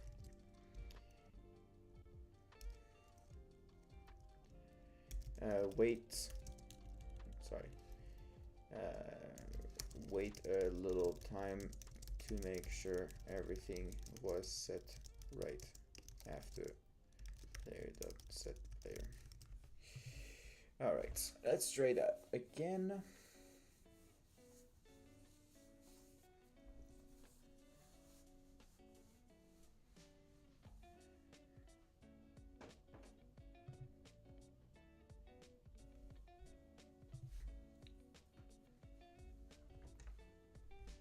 Oh, and while I'm here, let's just change this to like maybe like a 1.1.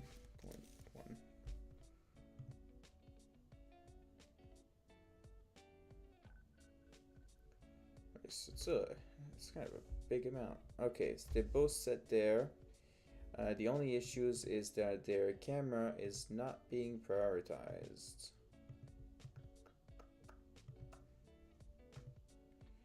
Which they should. Also, this is happening, which shouldn't. And so for this not to happen, I think we probably want to keep a tracking target there, right? And then just hard lock the target. Yeah, I think we might want to have a little bit more settings in here. Let's just go in here, our lobby stuff. Let's switch it to 2D so we can see what we're doing. So here, our world UI, lobby, body, game set, now header, start button. Tell me that.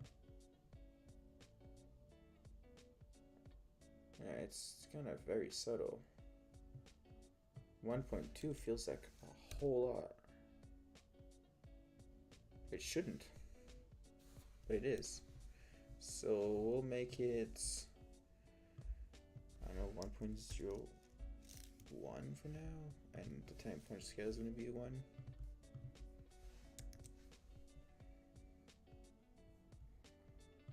Maybe let's make it 1.03 like we saw. And save that. And then in the guild, in our P player here, cameras, wardrobe machine. So move to wardrobe, cam to use, entering player world. Yeah, so we'll just make it different, right? We'll just make if entering, then player wardrobe cam dot priority is going to be equal to 99. What? Int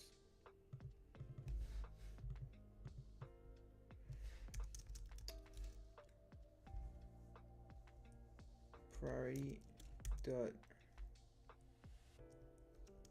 value equal 99, and m player world cam priority. No, I don't know if entering this should be prioritized.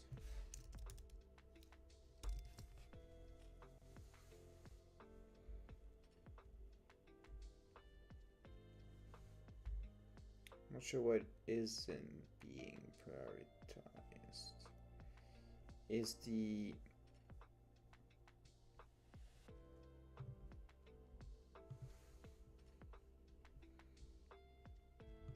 is this being used?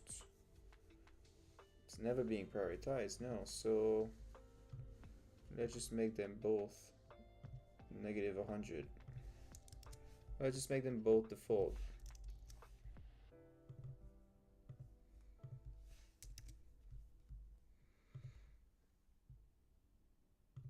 Okay. Wardrobe.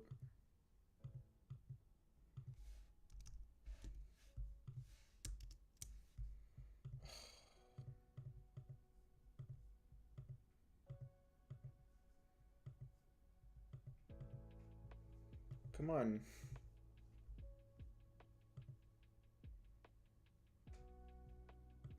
Tracking target is going to be still our root.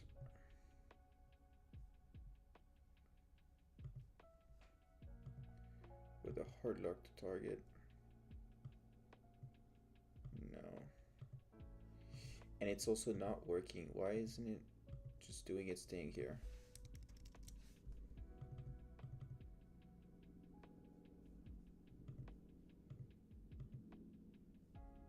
There we go. Now it is for some reason. Alright, that's our wardrobe project. Wardrobes to the machine. I think it's a follow, with the follow offset being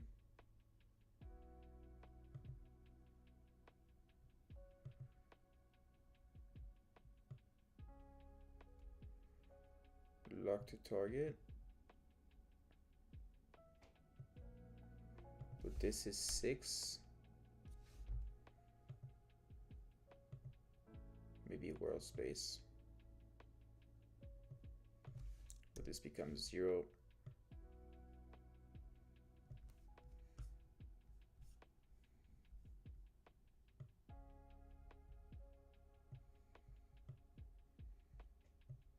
This becomes -5, right? No, 5. 5. No, it's gonna be -5. It's gonna be something like that. Y is gonna be maybe like 2. Z is gonna be 0. And this we can probably make it like -2, probably. No. Where was it supposed to be before?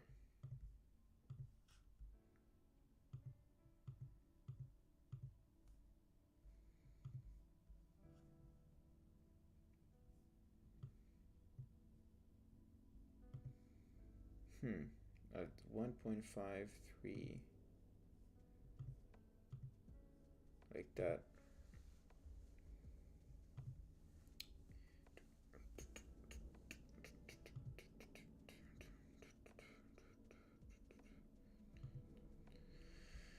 Yeah, I think we're gonna want to have our wardrobe still looking at the root, the pelvis.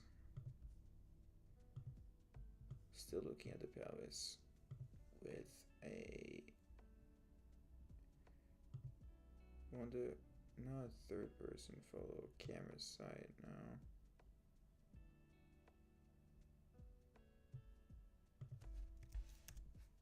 I could, but it's kind of a little weird how it's being done. No, it's not third person follow. Maybe position composer. I think it should be that.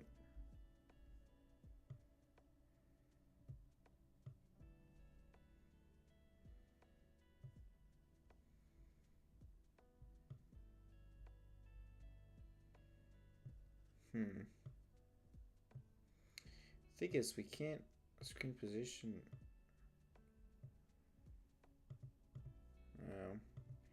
It's gonna be a follow, I think. It's gonna be a follow. Lock to target, no roll. No. Lazy follow. Lock to target and assign, I suppose. Still same. Maybe it's because this should be 180. And now if it's 180 and this is world space, now I can move it like a little bit.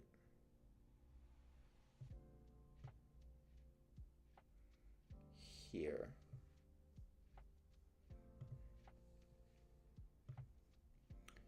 Rotation composer, we can also start doing some stuff too. Like this should be like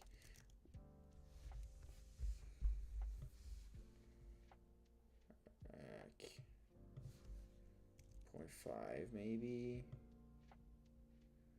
No, not a rotation. Hard lookout, I think we want. And then the lookout, I've said, yeah, that's what we want. -0.5.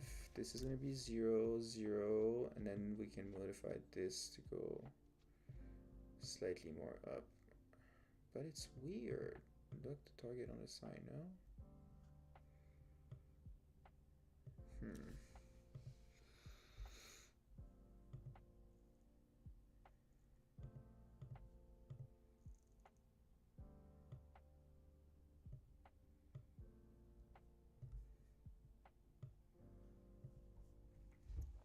Oh, I guess we're just not gonna have a rotation composer.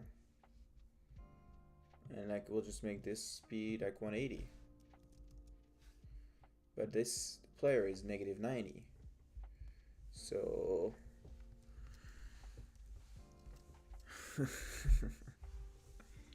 that's what the issue is.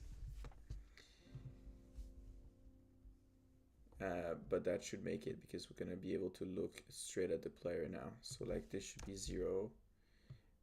This should be 1.5, I suppose, and this should be like maybe like -5, -3, something like that. And then here in the Z, we can also start rotating a little bit, like moving it down by like 15, maybe moving it a little bit closer and a little bit more down here, like 0.75. And then in here we'll do -2. Right, that should kind of give us, like if we turn this on,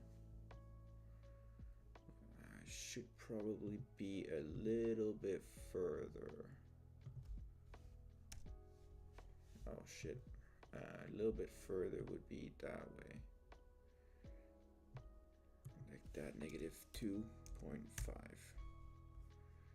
And because then we've got our skin list,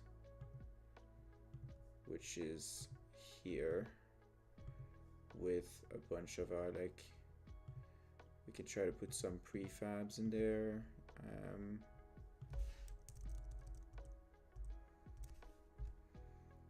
Prefabs, bunch of wardrobe skin button. Yeah, that works, right?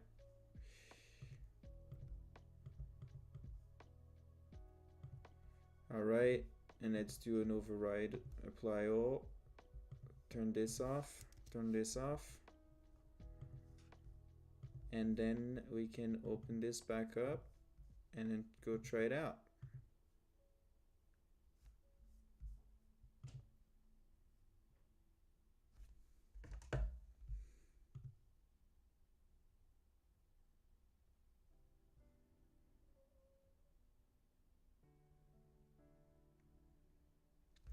Okay, we're getting a little bit closer, I suppose. Then now this should be then moved to be 90 degrees.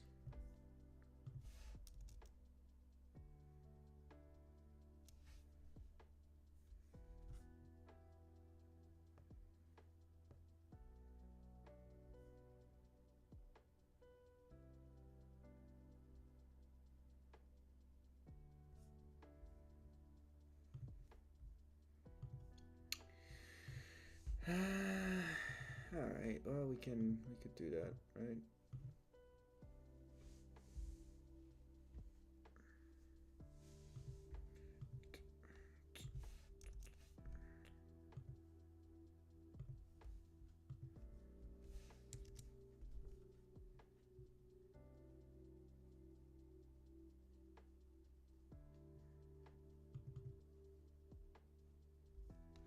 And so why the lobby menu? Why is this thing so freaking big?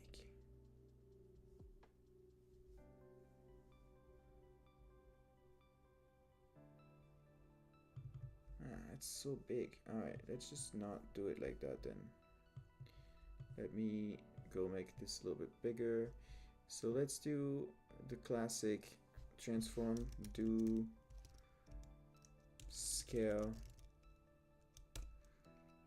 and we'll move to 1.2. Oh, sorry, we'll move to time scale the value and time to in like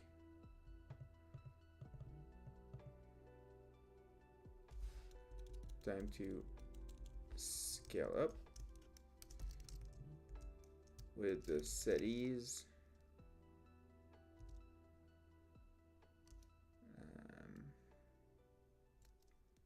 We'll make an ease dot out back, or I think I have those guys hidden somewhere.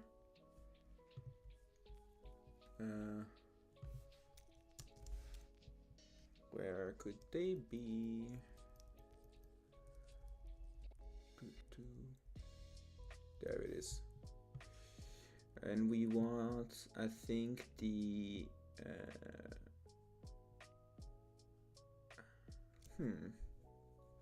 we could do the out back or the out elastic. Let's do out elastic. It might feel nice for a little button. Okay. Then we'll append another one where it's going to go back, transform, do scale back to 1 in I minus m time to scale up.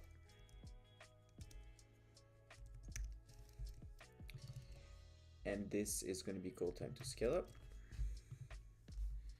And in here, 1 minus, what happened? Oh,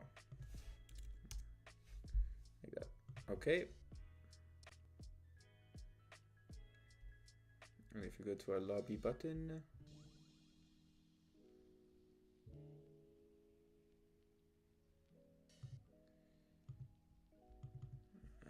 lobby menu, sorry, we'll do a 1.1 scale, and it's going to take 0.25 seconds to punch up, and it's going to punch up and then do this and then slowly go down.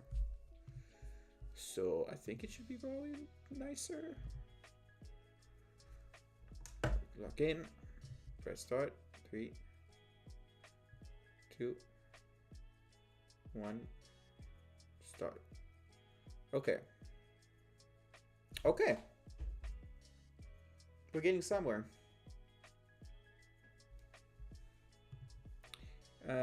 Guild manager, sorry, player. I think I know what I did wrong in that move to wardrobe thing. Wardrobe, open UI, set active, not in guild. I'm surprised. I'm surprised this is not true. Let's redo it. Maybe we'll change this to 0.5 and this to 1.05. Just very, like, a lot more subtle. Also, it did feel a little bit better. It felt like it was less aggressive on, you know, the eyes. 2, 1, starting. Okay. In guild is false, so set active is true. Why? Get currency.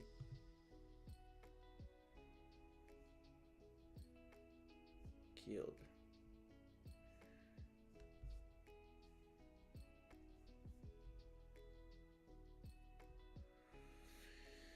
Weird. But that's why, I mean, the current scene should not be false, but I guess it is, because when we go in here, it's set to false, but okay. Alright.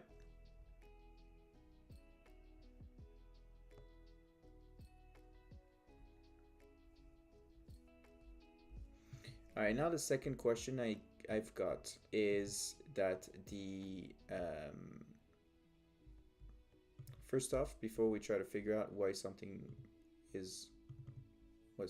more is wrong, what another thing is wrong, I mean, let's do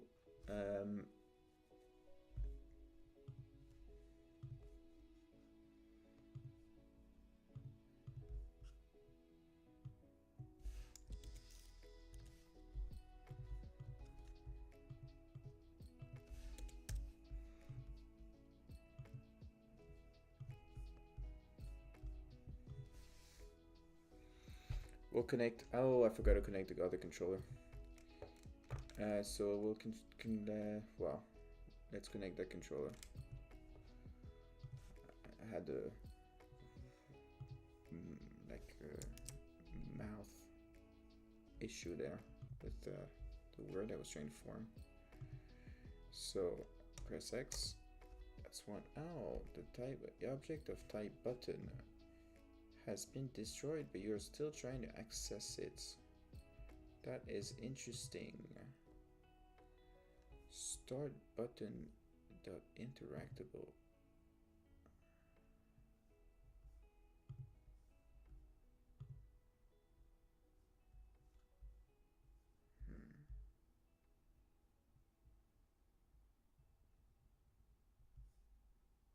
Weird. That means it was an old button.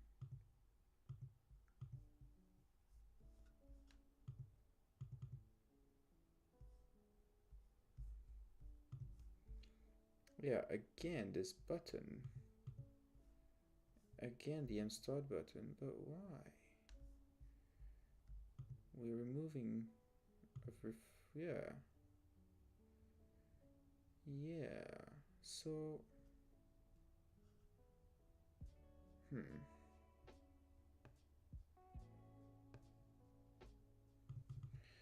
well, let's just do it on disable then. What can I say?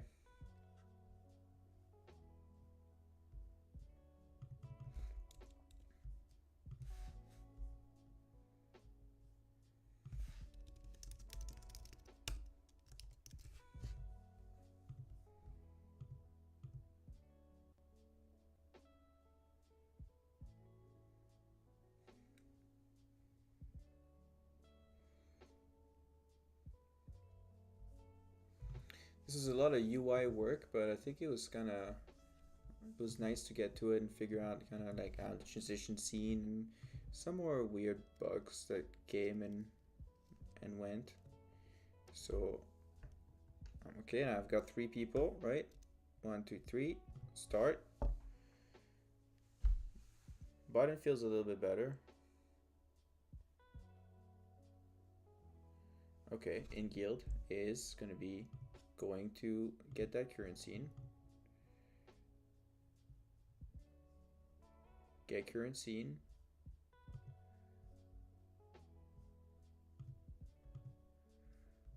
So what's the name of it? What's the currency name? Well, obviously it's still false. So alright, let's do. Ah shit! I misclicked it. Oh yes, we have a third one. We want the name. Get name internal. Okay.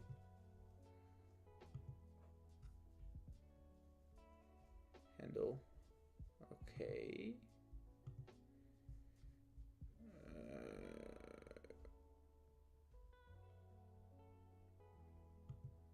Okay.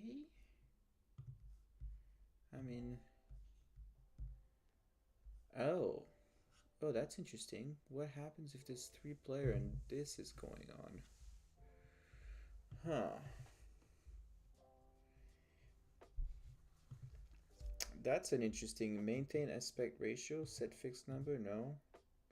Screen rectangle. I guess not. Sorry. Here, player number 3 is. Okay. So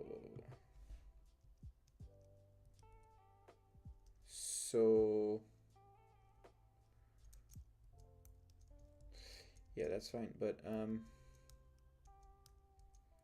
what I'm confused about is I think player camera, right? I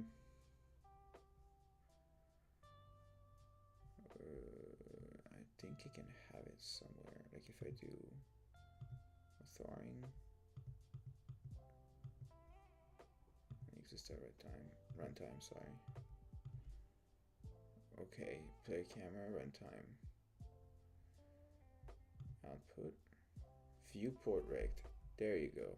So let's go back in here. Viewport rect. What if the width was 1?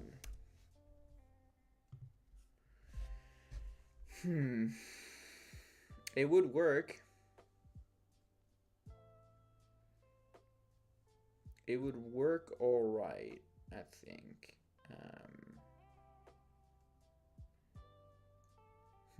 I just don't really know why at player 1 it's not really. Hi, I'm Revs. So let me just check one more thing. Is if we go in here, top down, and we say solo on this. Yeah, I mean it would. Oh shit. Let's do solo here.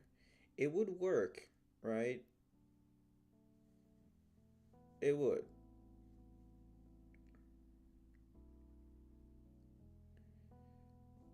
It would make the camera a little weird, and it would give a kind of an advantage to. It would give kind of an advantage to that third player.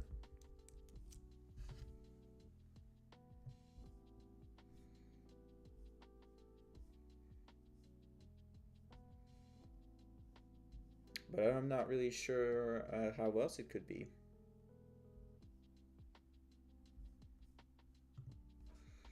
Alright, so first things first, let's go into our player scene over here. Let's get our current scene name. Put this here, string current scene name is going to be equal to this. And then current scene name is going to be here. Now we're going to check kind of what's happening and why we don't have our contains anymore. That works. And then maybe we'll do a loading screen scene. So connect, press start. 3, 2, 1, starting. In guild is false. Current scene is s2 underscore s underscore 2 guild. So current scene name dot contains guild is false, but the current scene name is s underscore. What is going on here?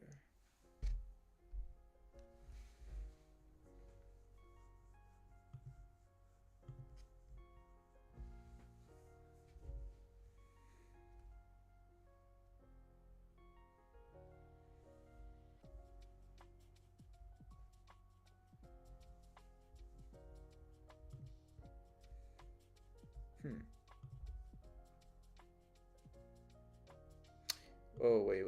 Contains guild. This will be true. So the fact that it's equal to false, it's false. So then that's why. So if it's in guild, it should contain guild. Wow, that was a dumb bug, but that should work now. So while we're there, let's go another one. UI player 3, multiplayer canvas. Which one is this guy selected? Character Adventure Warrior 3.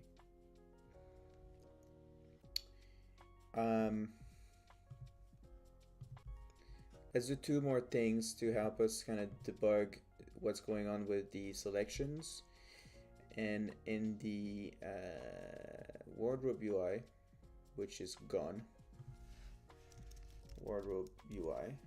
Here, our set button, nope, it was up before, is going to be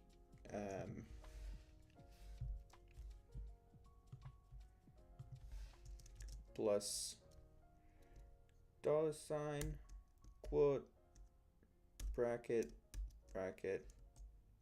quote, and then here I want it to be mLinkPlayer.index. Let's call it play P0 P1. Right, let's just do P1, P2, P3, P4.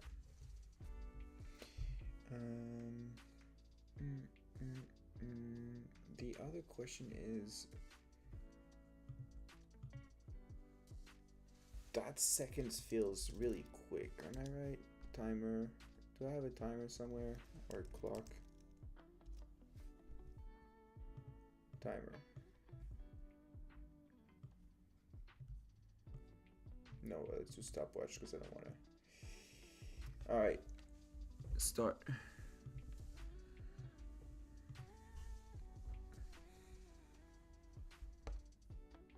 So custom match, press X, press I. We'll start at 16. Yeah, see, like two lasted 2 seconds already.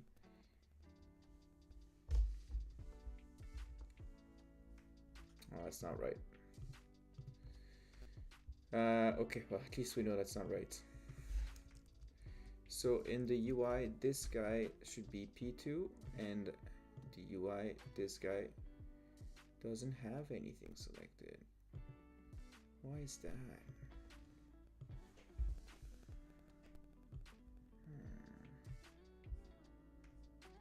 Is there an event system that I'm not seeing? Multiple event system? No. No. So why is this one not selecting anything and this one is? Let me do another test real quick. Custom game, press X here, press X here, press X there, press start, 3, 2, 1, starting. Okay, and now multiplier, this guy P3.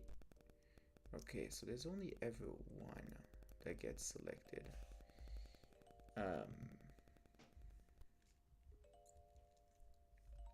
I'm not sure why, and I'm gonna have to Google it, and it's not very interesting to see me Google stuff, I bet. So let's do instead, in our save system, standard scene transition manager. Don't want to pause during the transition. All right, we'll do it like that, okay? So let's do a UI image.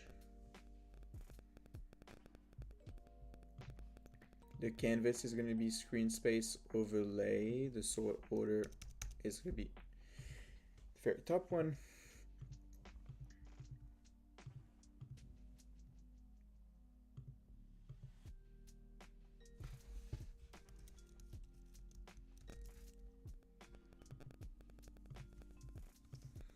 All right. And then our canvas here is going to have a fade image that's going to take everything with a little bit of border to make sure we don't have like a black pixel around and stuff like that. It's going to be black, and we are going to add an animator, which is going to be like our UI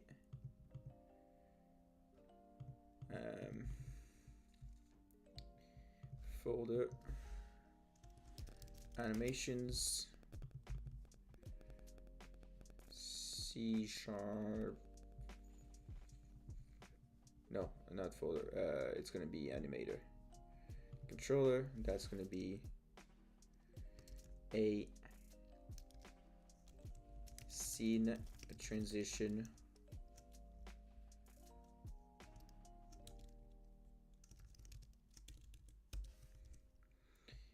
And we're really gonna have, I think, just like 2 animation really.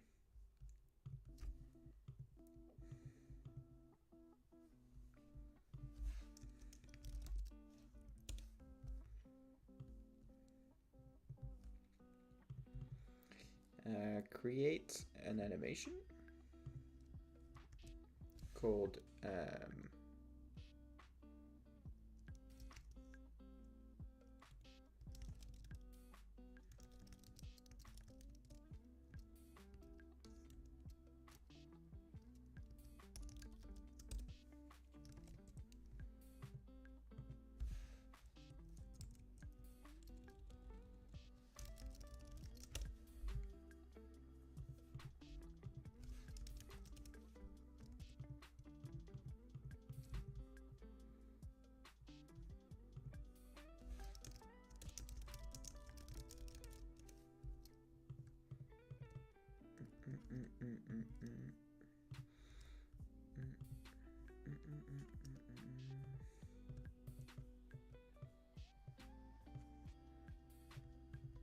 so appear is going to take an animation. It's going to add a property on the fade image,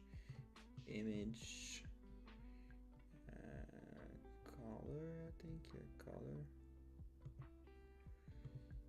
and it's going to be this is appearing, right? So it's going to be 0 here, 0, and then go to 1. Okay, we can check here, right? 1 second transition, and then disappear. We'll do fade image, color, except it's going to be here. That's going to be 0. All right. Just very simple fade transition.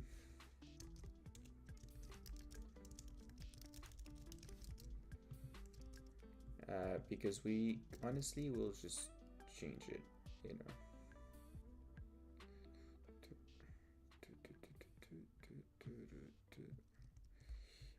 And the trigger is going to be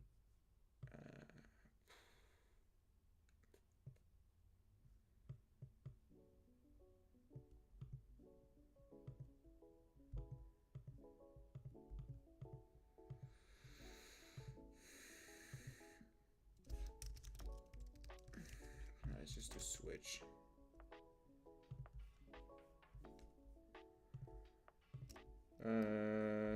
Switch. Exit time is 0.75 and exit time here is 0.75. Alright. I'm pretty sure there's going to be an issue doing this like that, but mini transition duration is 1, 1, 1. Okay.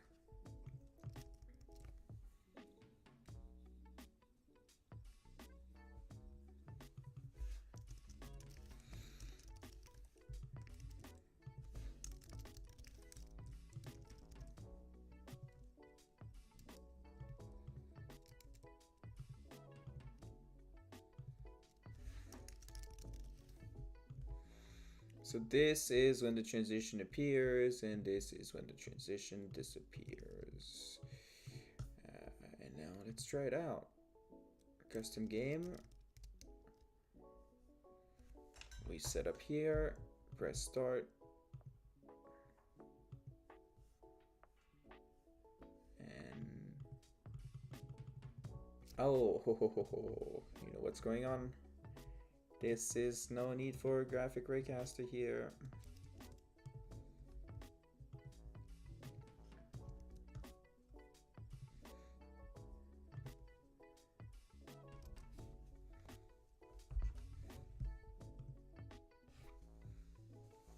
Two. 1. Okay. A little fast. And then there's this thing here. that there's a corner. Okay. And it works decently, except there is only one player that is there. The other option we've got is let's do a scene.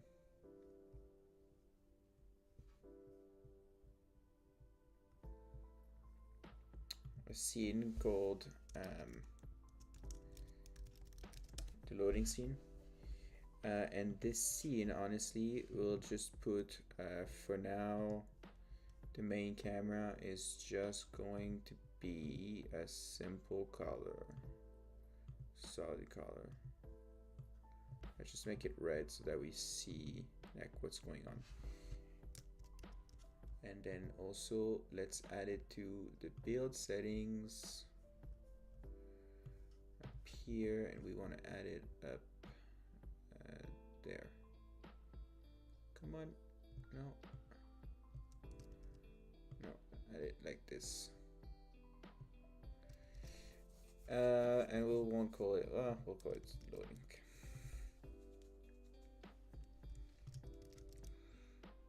All right, and then the start scene in the game manager save system loading scene name is going to be s_0_loading.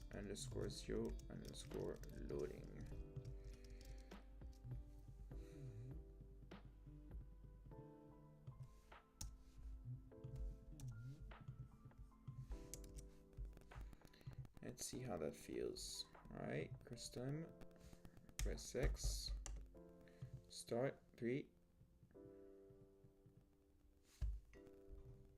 2,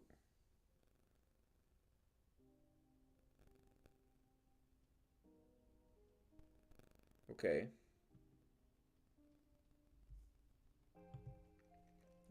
There's one more things that we're gonna want to fix is that wardrobe canvas. I think we don't want it to canvas scale based on height, but based on width, right? Yeah. Right, it ends up being a little bit smaller, but we could do it, at least you end up seeing everything. Could do it 0.35, that's probably 0.25 if you want. That's not as tight everywhere, but it does feel good.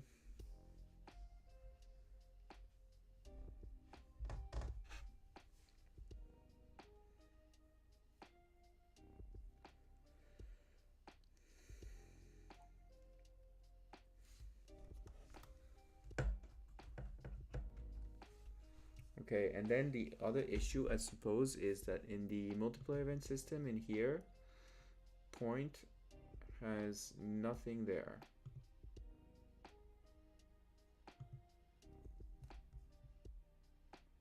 Nothing in the move. So that's going to cause issues. And the move is going to be default move. The submit is going to be default interact. And the point is going to be default.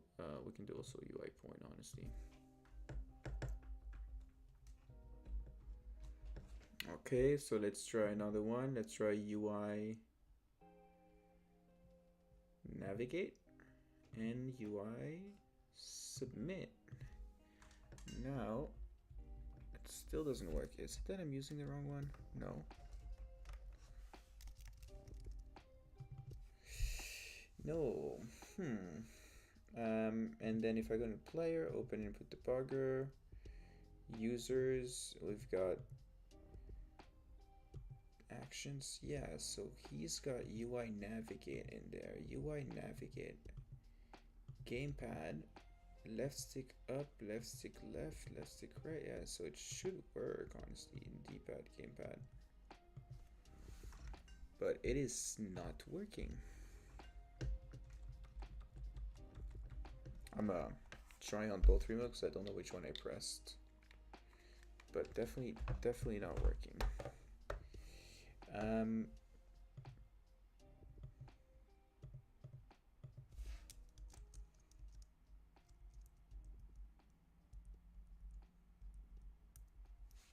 Not exactly sure why, because the movement should be going Oh, okay. This explains a lot of issues, honestly, but maybe not as much. Okay. Well, it is approaching 8:30 though, and I'm starting to starve. So I'm going to call it quits here. I will look into it more. I'm not going to.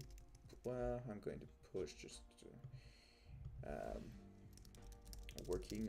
So we did custom, simple, custom game lobby template, working on loading scene transition and locker and wardrobe and skin customization UI in guild scene. Okay. So thank you for hanging out with me. And oh, forgot a couple ones. Let's send those two. All right. I'll be the next time we're streaming will be on Thursday, and I think it's gonna be some more of the UI and backend stuff. Um, so yeah, have a good night, everybody, and see you on Thursday if you have some time. Bye.